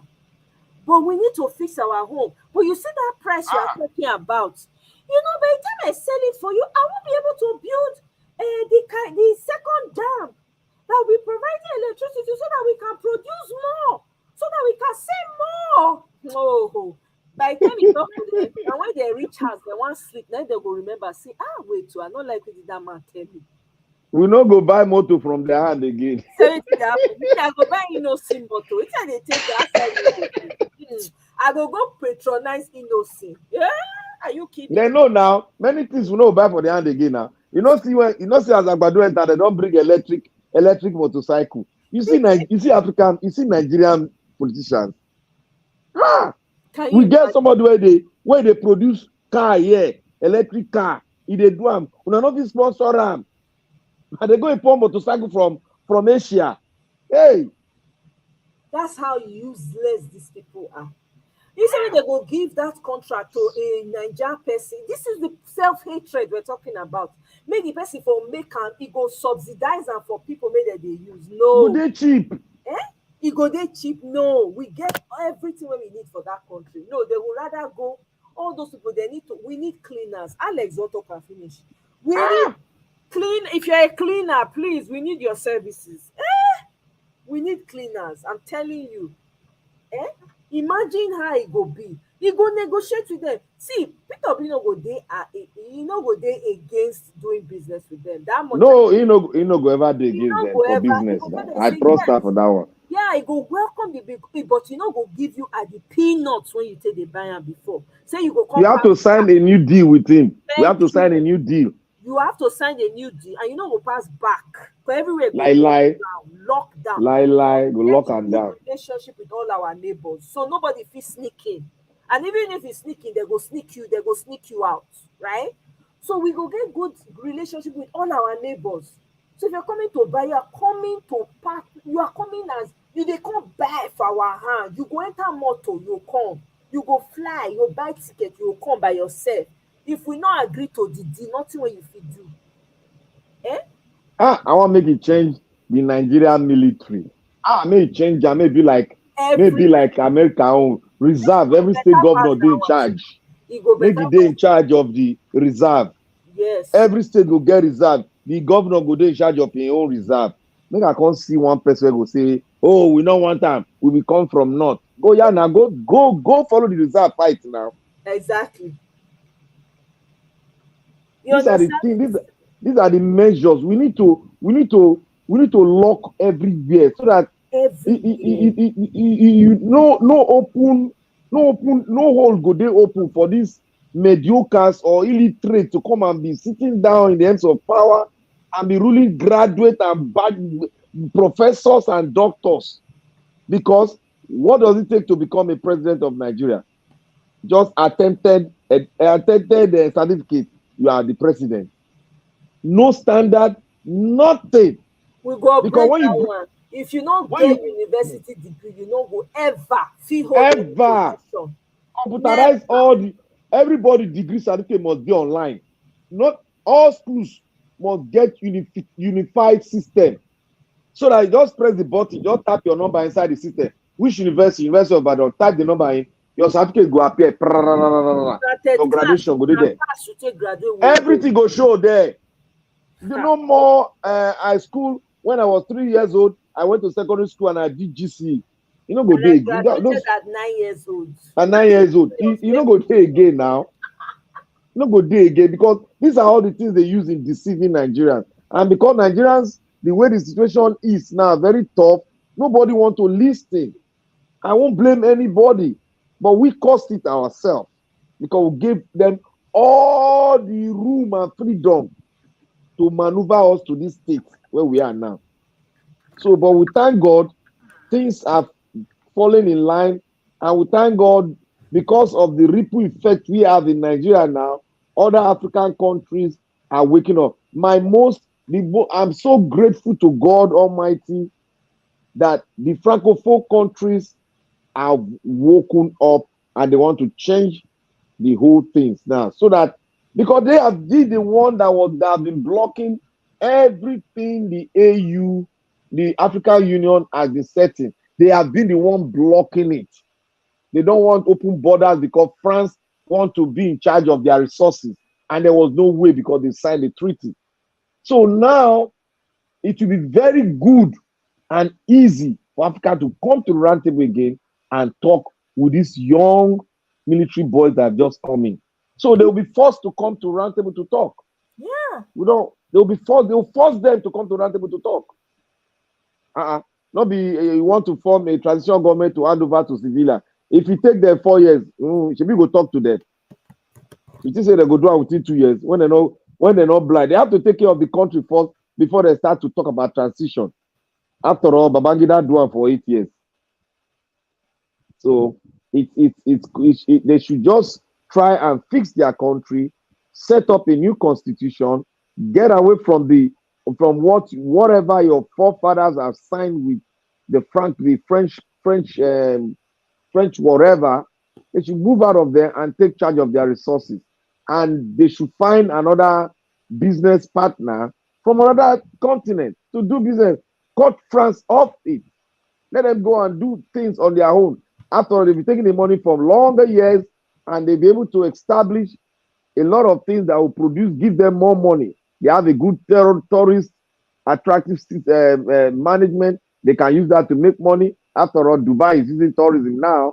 They are backing away from oil. So they have established already. So they have it. It's just greedy and wickedness that is making them to do all this crap all around Africa. Can you imagine a nation that is so wealthy in resources and is the poorest nation in the world? It's intentional. It's intentional. Jesus Christ. You know, they know our power. The thing we say, they know our power. They know, say, these people, if you give them a chance, they will overtake us. So I'm telling you, Thank God our papa here, they talk too much. Exactly. You just talk, say the election they come. If you just make mistake, you don't finish. You don't already finish. You know how many people don't they talk and say, oh yeah, now come now, we wait for he no talk, say, talk about military, go and use military to change you. He no talk good idea. He just say, we must be democratic. Democracy is better than this. He was just talking around the surface. We don't support military. Who wants support them before? We don't do this, we don't do that. Say, ECOWAS must forcefully change. Not go that area because I listened to the thing. I was expecting to say ECOWAS should go that area and go take them by force. Don't finish. Now Twitter now go enter now Twitter. Twitter. Now Twitter. Go get one vote again now.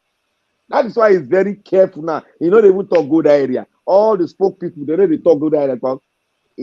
Say if people call us change mind for them, oh Coco, he no finish now. He no get there again. He no fit He try no am. get there.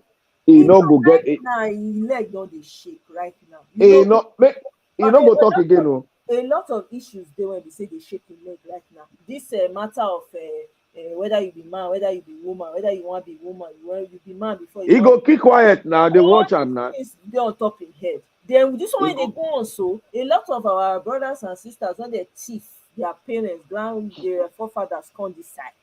They see wetin dey happen. They don't they say, okay, maybe I don't go to do campaign now.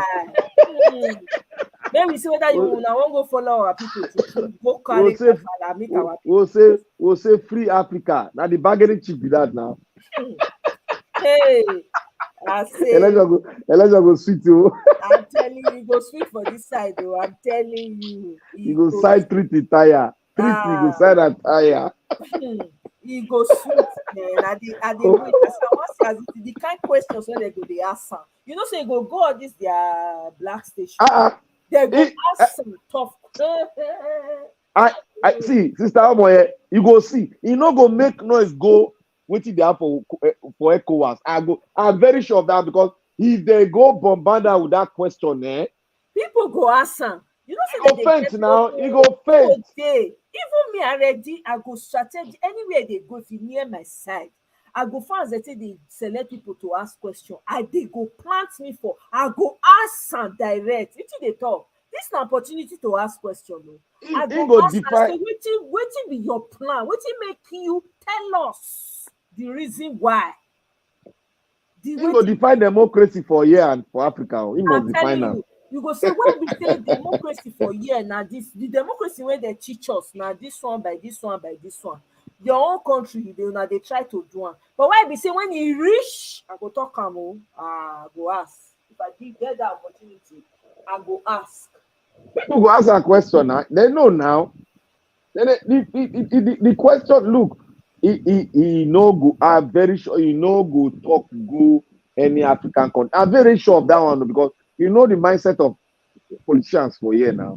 They don't talk good area now. They will just close mouth. Except Baba T. If he doesn't say yeah, no, they fall down, he go just enter the area. One time. He go take that thing, collect vote. Exactly. Do you understand? And everybody go support him. Exactly. If he talk go that area, come support the people. Oh, he don't collect our vote with that straight. Anybody will go cut off, we go make sure they cut this one, come out for there. That we go vote for him. We vote for him. They are not there for Kabiaka again. We vote for him. No. They need to cut off France hand from all those countries there. They need to cut their hands off, including their own hand. Plus Europe, UK, US. They need to remove hand. Pata. No one even need to sign a new deal. Everyone made Russia day now because say no your gas want to do because we not get equipment for if Kasala boss. Now it make me go they look their side. Otherwise, me na side eye. I still say they look those people because they did whether we like or not. Now to say color them. I'm sorry. As Russia don't enter now, they go change mouth. They go sign new treaty. Look at they look now.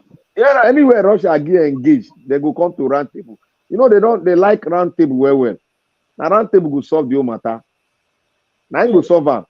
When they do that round table, they need to make an all very clear. May they comot their pata if they want to do business. May they come with we want to do business with you. May they bring their money, their bag of money. And if they come, not be their money, they will go change them to our currency. Already Putin they say one thing. He say everybody should stay clear of the African nation. Let them plan their destiny by themselves. Now the time Putin they sing with that now. In a sing if they want go round table, we go there now, not before UN. And even the Italian president, I like that Meloni woman. Woo! I like that woman. That woman na fire for fire. Make her tell now. The woman they fight. If you see her today, they fight for Africa. He said Africa is worthy. That's what he talk. He said, what if France they do for Africa not make sense? You get relationship with these people, but look as they look how you take they treat them. The woman enter the woman enter inside their skin. They give them woto. Now I play one video now. I say I trust Italy no get time for anybody now. oh my, I don't know because you see that time when the woman want come, they fight it, they talk against her because I know that time they see her for social media. They talk against her, they say no, say the woman, this one, she's conservative, she go prevent many things from happening. She go do this, she go do that. There were people that were complaining about her. I'm telling you, there were people that were really complaining. They didn't want it to happen.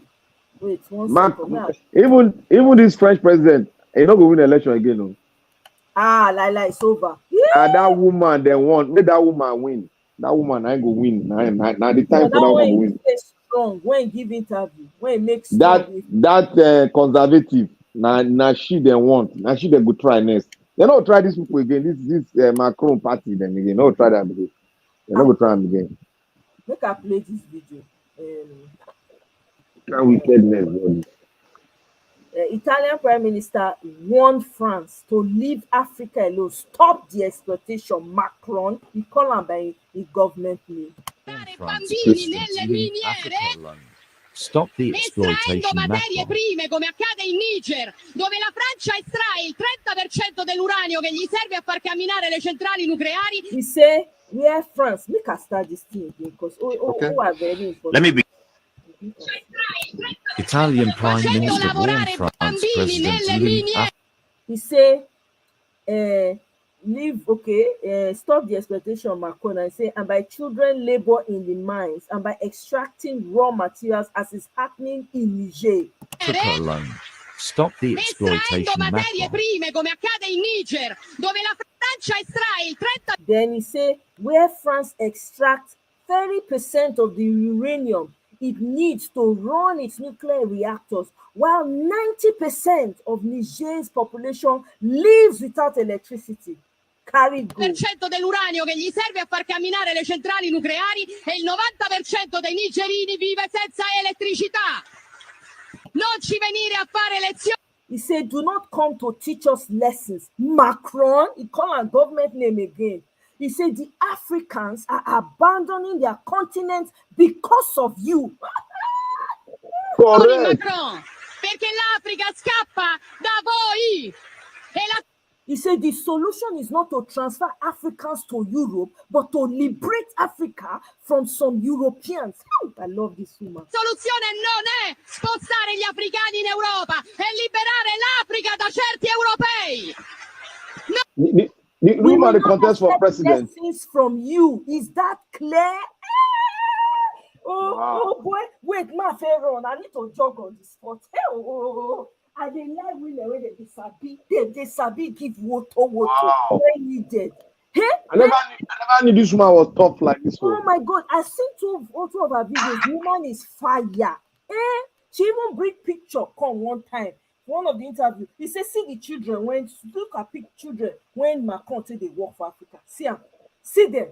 He enter Macron. He said the relationship with Africa when they want get, because they say they won't get relationship with Africa. Now that of partnership, meaning they won't do business with Africa because they know so they get the resources, but they won't meet them as partners, and they go pay whatever they ask them to pay because now they are resource. Man, go listen to this woman interview. You go back. Can you imagine? And Macron is. Go ahead. Sorry, finish your thought. This woman, what he's saying now, is going to affect Macron party in the next election. Okay. Italian Prime Minister. Yeah, absolutely. Warned France President to leave Africa alone. Stop the exploitation. Materie prime come accade in Niger, dove la Francia estrae il 30% dell'uranio che gli serve a far camminare le centrali nucleari e il 90% dei nigerini vive senza elettricità. Non ci venire a fare lezioni, Macron, perché l'Africa scappa da voi e la soluzione non è spostare gli africani in Europa e liberare l'Africa da certi europei. Non accettiamo lezioni, chiaro?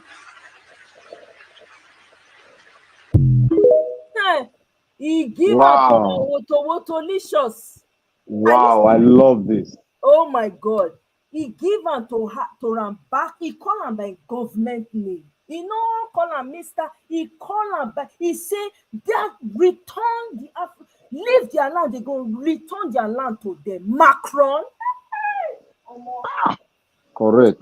Oh, when I listened to this interview like maybe 5 times, I've lost count. Then another interview of hers, I've seen like 3 different interviews of hers. Being blown away completely. I'm like, this is what it's supposed to be. This is what it's all about. Apparently, do you know that Italians helped Ghanaians after their independence? They assisted Jerry Rawlings. They helped him. I'm telling you. This is going to change the landscape of Europe if this woman continue like this. Because what he's saying now, what the Prime Minister of Italy is doing now, is trying to send a message that is high time they stop all this migration, because they are the cause of the migration. If you are tilling the soil of somebody and you are taking 70% of his property, and still you are saying that they don't have right to change their destiny, then something is wrong somewhere. You know Something is what? wrong with Macron. That's true. And then, I heard this too, Chris, that Cameroon will stop using, that I saw that they're going to stop using the France Central Bank as from the 1st of September. Yeah, I heard that as well. Cameroon want pull out. And then, that means their president will come out very soon. Yes, so I don't trust anything they talk in the press. They still go behind closed doors to build a stronger EU bloc. You're right, Kenny. That's true. You're right. It's not everything. Yeah, he's right. He's right. Yeah, but I'm also glad that she's saying it openly. The reason why I'm glad she's saying it openly is because, from her mouth, from her lips to the universe, to God. So when you say things, right, you might be saying things and say, okay, I'm just doing it for the camera, but your words mean something. Breeze don't come out. Everything Cameroon, so everybody don't hear. She no feel backtrack on them again. if Cameroon is trying to have their own central bank, does it mean that they are going to back out of the what they signed with the Francophone friends? That's probably what's going to happen, and they need to throw away that their president. Maybe fight they ahead, the fight they for front plenty. Yes, I'm telling you, serious fight they front. Yeah, Kenny, you're right. They have to go. We have to go build relationship. That is very true. That is very, very true. Caribbean, North Korea, South Korea, Caribbean, South let's do business with those people. I'm telling you, connect with them. All them, all the ones where they won't work with us. So because not all of them, some of them they say, I know black. The ones where they agree say they're black and they won't work with us, they are more than welcome. That is it. Because some of these people still have this black rhetoric going on, Yeah, but what is happening now? If Africa decide to go this trajectory of taking charge of what they have, those rhetoric, it going to reduce small. It go fade away, because you cannot come and do business with us and you have those rhetoric in your book. It no go work. Nobody go do business with them. I cannot do business with them. It go backfire, because you cannot hate the skin, that black skin, and still you now come to the black Africa and you want to make business. It's not going to work. It's not good. You have to be liberal. You have to accept who anybody is, and you have to make sure that you clean that trajectory in your own country. You should stop it. If you don't want them to travel to your country, then don't do business with us. We don't want to do any business with you. Africa has enough population to do business, and we have other countries. The world is big. It's big. It can occupy everybody. You can do business with anybody. You are not scared of any country, whether you are a superpower. As long as I am the one holding the ace, as long as I'm the one selling to you, as long as I am the one dictating my own progress, and I have the backing of the people, I don't bloody care about who you are. If I don't want to do business with you, this is economic power. When you have economic power, the political will be there. Africa, rise up, please. It's rising. It's rising. We just have to keep the conversation going. We have to keep talking. I mean, we should really be grateful. We don't understand what has happened. I don't think that we realize how much work we've done and how far we have come. Prior to 2020, we were not having this. There were only few people that were talking about these things. And I'm sure when those people were talking, the people used to look at them and laugh at them. No, it's true. People used to think about them and laugh at them, right? When they hear them, people know what they get. They'll say, I beg you, Africa, forget that matter strong. That's how it go be, you know? But after once, and Nelly just said it, during that COVID-19, it be like say veil was lifted. That COVID-19 period, Yeah, you're right. You're right. very, very important. All the hypotheses about Africa did not work. Start to be vanished. All the truth started coming out. People now had time to recalibrate, started listening to news. TikTok came, people started. I never used to be on social media. Never. You remember they said never on social media. Remember they said it's going to wipe out a lot of Africans. Exactly. You understand? Oh my God. So a lot of things have happened, has transpired. Look at what's happening right now. We've never used to. So we have to give ourselves kudos for how far we have come in this movement. Look at all of us now having the conversation. We know even they look to all the people when they talk this for all the Patrick Lumumba, when they talk. You see, say the voices don't plenty now. Yes, now to support that talk now. That's good. That you just remind me now. You see, like what we have been doing in Nigeria, and like what has been spoken before. You can't buy a message. You can only buy the messenger.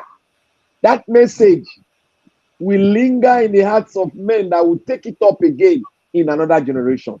This is what is happening now, and these things have been forecast by so many African leaders who are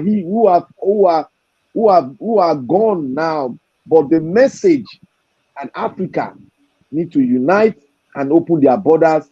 Africa need to trade together, and Africa need to dictate, because Africa is the richest continent God created, and it's not our fault, but God did it for a purpose, and that purpose, Africa is getting to know the purpose why God made us this way.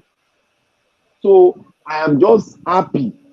I'm happy that message of true Africanism is rising up in the Sahel, which the Francophone countries. I'm so happy, because it has been a cold war between the English-speaking countries in Africa and the Francophone countries, all because of France. But now the camel's back has been broken. So everybody need to hold his own father's house now. That is what Cameroon has already started now. Thank God Cameroon is trying to do something, because that one has been a problematic country for a very long time. Thank God. At least Southern Cameroon can breathe the air of relief. Exactly. No, you're right. Exactly. You know, yeah, Kene, I know about that vice president, Colombia. My goodness. I saw an interview of hers, and I listened to her story, how she came up. That woman has been fighting from when she was young. Oh my God. Beautiful story. Feisty woman. I know. Let me see if I can find any information of man. That woman, I love her spirit. That woman a fighter, very proud to be black. They wear her hair, everything. Let me see. I know about her, Penny, vice That president. is why if women rise up for Nigeria, all this wahala go mellow. Oh yeah, It go mellow. I keep on telling people the power of the women. We've not gotten 5% in Nigeria at all. we need 50%. You go see the whole play go. The It women, will the problem change. with the problem with, let me tell you the problem with Nigerian women. Let me tell you the problem. Husband matter, they carry am with Oshuka, put am for Don't there. mind And them. that Now one be that true it talk important self. thing, because the culture don't do am, that e don drum am into women head for Nigeria. You are nothing without a man. You are nothing if you are not married, if you don't have children. You are no matter what you achieve for this life. If you no marry, you no get children, you are nothing to be reckoned with. And the society ensures that they frustrate you. If you are standing there, somebody else is married, you are not married, they will respect that one and ignore you. This is something I have experienced, so I know for a fact. Anybody can come here and argue it with me. I'm ready. And This is what is now this politician, they said the message very well. Oh. not be the politicians. It's a cultural thing. If you go, you never marry as a woman, you are nothing to be reckoned with. Okay? But Now, but they said wait, now my land. On top of that, you have them also now encouraging the women to become second wives. It's an encouragement. Like, what are you doing? You're not married? No, no, no. If you're not married, it's almost like there's something fundamentally wrong with you, or there's a spiritual problem. So they try to force. Do you know how many friends I have? Some it's of a them, culture anyway. It's a people, culture. I know. I know women when they buy themselves on top of Uh-uh. what matter. On Yeah, top of hey God. countless women. No, I'm serious. Some of them ended up losing their minds in the process. Some of them, they lost everything they ever. There's somebody I used to know there, very successful girl, brilliant, so extremely successful, but she wasn't married. Pressure. She now ended up marrying some guy. The guy didn't have, I don't know what was going on with him. At the end of the day, because the guy did not like her working, didn't like her having, she had to give up all those things just to stay in the marriage. In the process, when she won't go born, he buy in the process. Pikin dey. Hey. So there's so many things that is affecting Nigerian women. Nigerian women are strong women. If you see Nigerian woman in a conference, you don't have a choice but to respect her. But when it come to husband matter, they go be like mumu. They no dey fit, no brain no go dey act. They no go dey active again. You go just shut down anything when the man talk. And I'm not saying, don't get me wrong, I'm all for respecting your husband and your husband respect. I'm all for it. But that is the major problem. That is why you see that the women are not rising up. The women will marry. Imagine, okay, all the men that are stealing, Not be everybody go marry now. they have wives. Wait now, all the men that are in Nigeria, presidents, governors, ministers, rep members, they are all married. What is their wife telling them? That is the question I ask. Because I cannot see myself being married. My husband is messing up. Almost get it no go happen. Have you not heard me?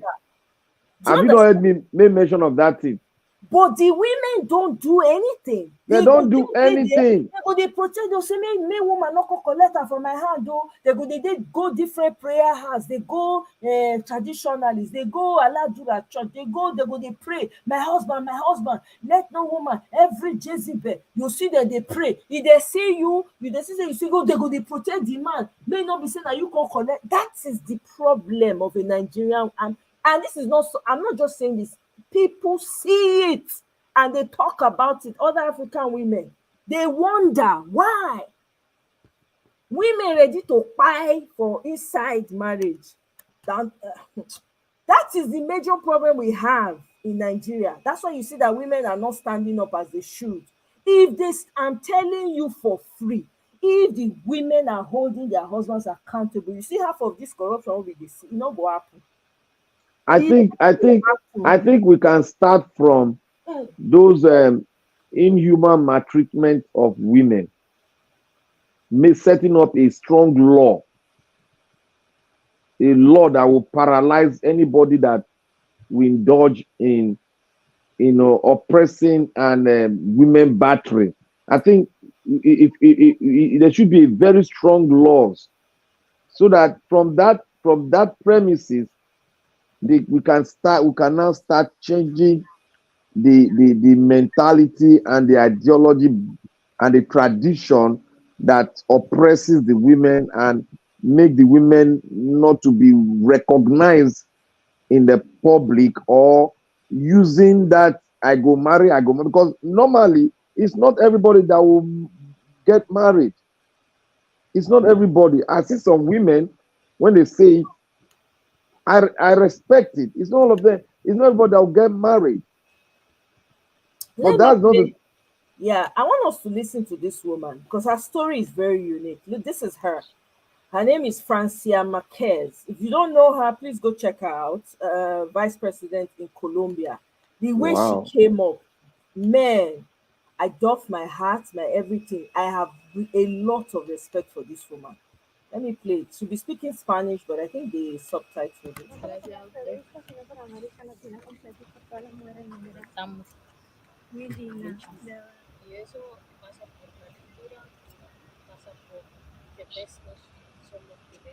Yo quisiera que me comentara un poquito, vicepresidenta, cómo es ser una mujer afrocolombiana y crecer en el Cauca. Bueno, yo creo que como ser una mujer afro en Cauca es igual que ser una mujer afro tal vez aquí o Now en she be this one. cualquier otro Now lugar she be del that mundo. woman with plait hair. Siempre Now she be estamos that. Oh, expuestas wow. a múltiples violencias en un mundo tan patriarcal, en un mundo tan agresivo.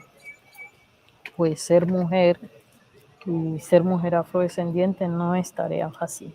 Yo vengo de un pueblo que ha vivido historias largas de exclusión, de marginalidad, de violencia, porque mis abuelas les Wow. tocó vivir violencia con la esclavitud. Luego mi mamá le ha tocado que vivir violencias también.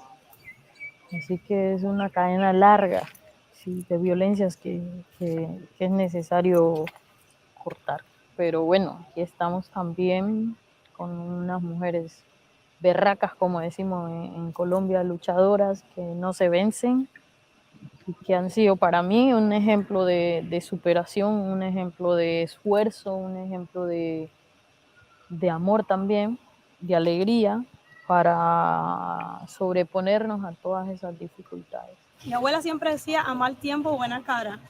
Uh-huh. ¿Tiene alguna memoria de algún recuerdo lindo que haya sido como mucha alegría?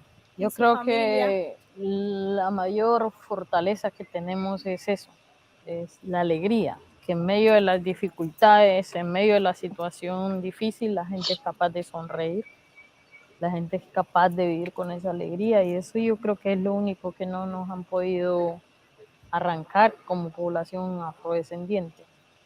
Y creo que somos así en todos lados. Me imagino que aquí en Cuba es lo mismo. Sí. La gente afrodescendiente, a pesar de sus situaciones, se la vive, se la goza. Y se lo la mismo, busca, aquí decimos. así mismo es en Colombia. A pesar de la región del Pacífico, que es la que vive, una región que ha sufrido, que ha vivido violencia estructurales, la gente tiene la capacidad de sonreír. La gente ha usado su música, el arte, la cultura y lo que somos, nuestra identidad, para sobreponernos. Eso es algo que uno lleva en su ser. Eso a veces no tiene explicación, solo se vive y ya. ¿Y cómo se trasladan todas esas experiencias y sobre todo usted como mujer negra, lo que representa, sobre todo el estilo que mantiene apegada a las raíces africanas, a nuestras raíces africanas, en la vicepresidencia de Colombia?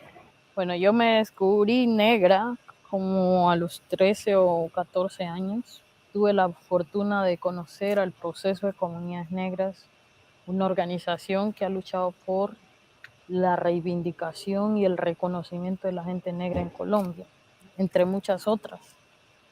Esta organización precisamente ha estado muy articulada al Centro Martin Luther King de aquí de Cuba. Al principio todo lo negro era malo, sí, el cabello malo.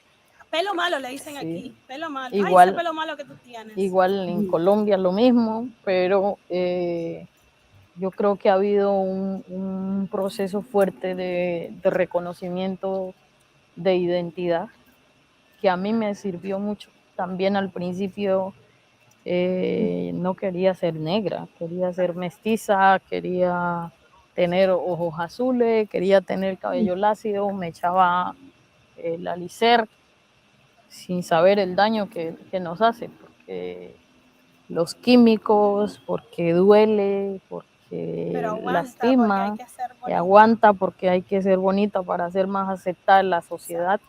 Todas nosotras hemos pasado por la misma historia. Pero hay momentos en donde uno dice, bueno, yo le apuesto a la libertad, y la libertad implica reconocerme en mi ser. Yo no puedo estarle diciendo a la gente que luche por su libertad cuando mi propio cuerpo y mi propio ser todavía están encadenados. Sí, cuando mi mente sigue atada a un sistema colonial que nos impuso que lo negro es feo, que lo negro es malo y que lo bonito es lo que no se parece a nosotros. Entonces ha sido un proceso que empecé desde mis 13 años y hoy no me importa. No me importa, yo voy con mi cabello natural donde yo quiero. Me hago los peinados que quiera. Muy bonitos, todos, muy Sí. bonitos todos los estilos. Me visto como yo quiera, no me pongo a ver si les guste o no, si a la élite acepta o no. Por supuesto, les incomoda que una mujer como yo, afrodescendiente, esté ocupando sí, la casa vicepresidencial con mi autenticidad, con mi identidad. Eso les incomoda. Porque cuando a mayor aceptación social, la gente quiere que uno se vaya blanqueando, que uno vaya desapareciendo, hasta tal punto que la gente ya no reconoce y no sabe si uno es afrodescendiente o no, que no sabe, y lo he visto en la televisión, que llega una mujer presentadora y lo primero que le hacen es que se alice el cabello y después ya la maquillan con unos tonos Base, mucha base. claros que ya la gente hasta duda si es una mujer negra o no es. Entonces todas hemos pasado por esas historias que en sí son violencias y es el racismo, ¿sí? Que se reproduce de múltiples maneras. Yo no oculto lo que soy. A veces me dicen que, ¿por qué habla con ese tono y ese acento? Pues eso soy, ¿ven? Soy una mujer de campo, una mujer negra que viene de un pueblo que le arrancaron su lengua originaria y que le tocó aprender el español de cualquier manera. Así que eso ha estado en nosotros, ese es el acento que nosotros colocamos en el español, que a veces no lo pronunciamos como lo pronuncian otros y entonces para muchos eso es malo, para nosotros eso es parte de nuestra Pero la identidad. lengua lo hacen los hablantes. Recuerdo leer muchas cosas sobre el poco acceso a la educación que tienen las comunidades afrodescendientes y marginalizadas en Colombia. Hoy estamos aquí en la Feria del Libro de La Habana, una feria que además yo recuerdo con muchísimo cariño, porque mi mamá venía todos los años a comprarme los clásicos de la literatura con muy poquito dinero, pero le alcanzaba porque los libros estaban como a precios muy económicos para que yo leyera. ¿Qué se siente estar en esta Feria del Libro hoy, que además está dedicada a Colombia como país invitado de honor, en un país como Cuba, donde el acceso y la educación ya es una conquista? Bueno, Cuba yo creo que tiene mucho que enseñarnos a nosotros y como usted dice, el avance en términos de acceso a la educación aquí en Cuba ha sido un avance enorme. Para nosotros estar aquí es aprender, ¿sí? De un camino como lo hizo Cuba, como nosotros podemos seguir fortaleciendo. Creo que hemos avanzado en Colombia, no tanto como quisiéramos, todavía hay muchos desafíos en términos de educación, de garantizar el acceso, de garantizar la permanencia, pero también de una educación crítica, una educación otra, ¿sí? Que no nos borre, sino que nos ayude a seguir emancipándonos, ¿no? Y eso pasa por la lectura, pasa por qué textos son los que leemos. La historia oficial de Colombia no es una historia que se escribió con la gente negra o indígena, o se escribió con ellos, pero de manera peyorativa, Siempre que se hablaba del afrodescendiente, el negro, el indígena, fueron esclavos, No esclavizados. pero no nos dieron, Esclavos. fuimos esclavizados, no nos contaron esa otra parte. Ahora ver a mujeres negras que están llegando aquí, que se están narrando a sí mismas, que no es otro hablando en nombre de ellas, sino ellas mismas narrando sus vivencias, sus historias, su vida, hablando sobre sus entornos. Eso yo creo que es una transformación que se está dando y Colombia lo está viviendo ahora. Ahora las mujeres negras que no le habían enseñado a leer y a escribir, pues están aprendiendo a leer y a escribir y están aprendiendo a escribir y a narrar sus propias historias. Hoy hay muchas mujeres afrodescendientes poetas, indígenas poetas, mujeres campesinas poetas, y eso nos llena de orgullo. Ahora hay gente que me dice como, Francia, queremos escribir tu biografía. Yo no quiero que nadie escriba mi biografía, yo quiero narrarme a mí misma. Sí, yo quiero escribir sobre mí misma. ¿Cómo empezaría una biografía de Francia Márquez, escrita por Francia? Tendría que empezar con mi historia, y no es la historia de Francia. Yo creo que tendría que empezar con la historia de mis abuelas, de lo que ellas han hecho para que yo esté aquí, del camino que ellas recorrieron, aún sin saber leer y escribir, para que yo hoy sea la vicepresidenta de un país. Usted en su visita ha hablado mucho de las relaciones entre Colombia y Cuba. ¿Cómo sería ese nuevo capítulo de relaciones diplomáticas que necesitan un cambio entre Cuba y Colombia? Creemos que esa nueva relación tiene que ser de agradecimiento, ¿no? De Colombia agradeciendo a Cuba por, en medio de la escasez, en medio del bloqueo, Cuba ha abierto las puertas a cientos de jóvenes que han venido a estudiar medicina aquí. Y ese es el regalo de Cuba, no solo a Colombia, sino al mundo, ¿sí?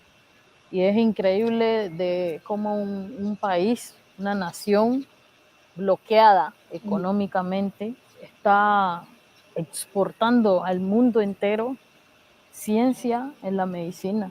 Segundo, Cuba ha jugado un papel trascendental en el camino de la paz que hemos iniciado en nuestro país. Ha estado ahí.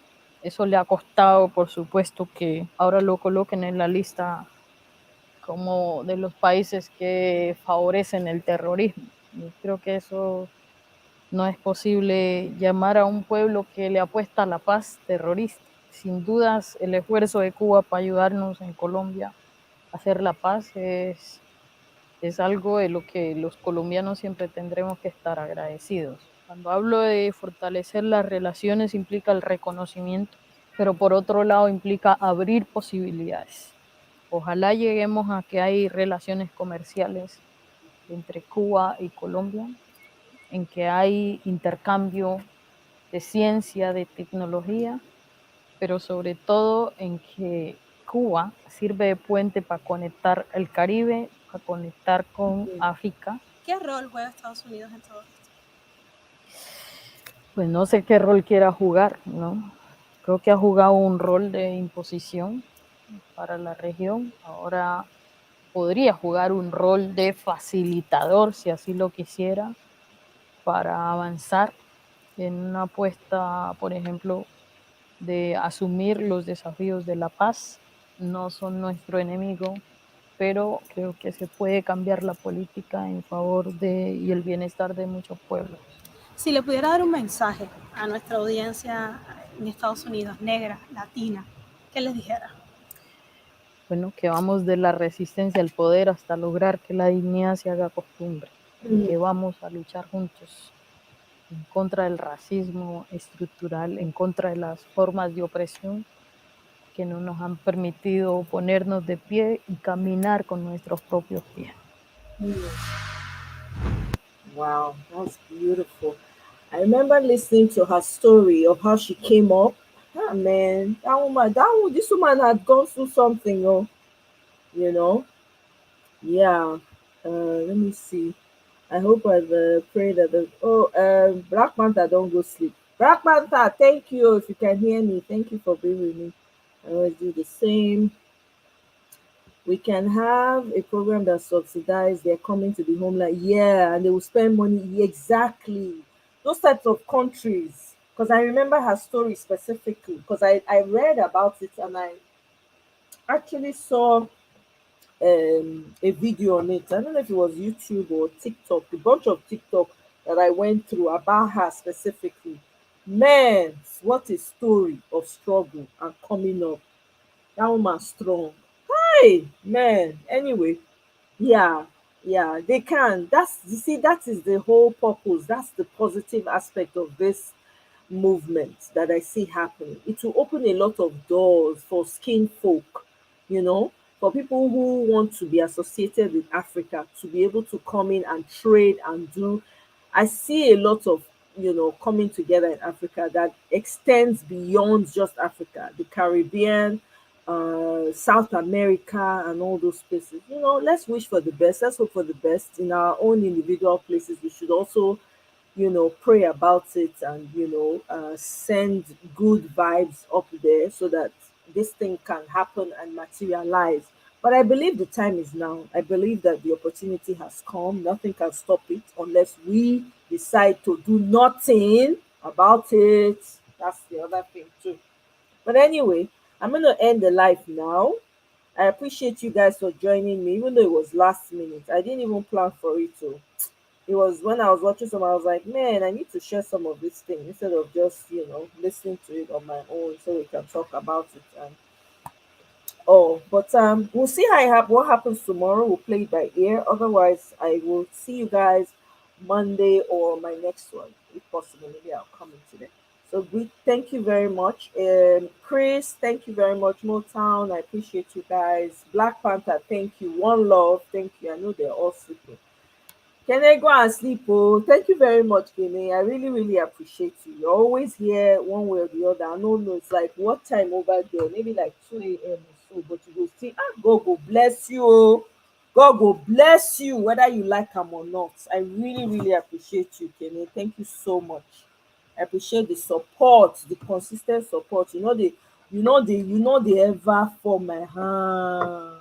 They for my hand. Only when you dey joke around, I dey see your jokes, but I like the jokes because it keeps everybody laughing and the conversation light. So thank you. I appreciate it. Chris, bye bye. I appreciate you as well. All right, guys. Have a wonderful Sunday. Bye.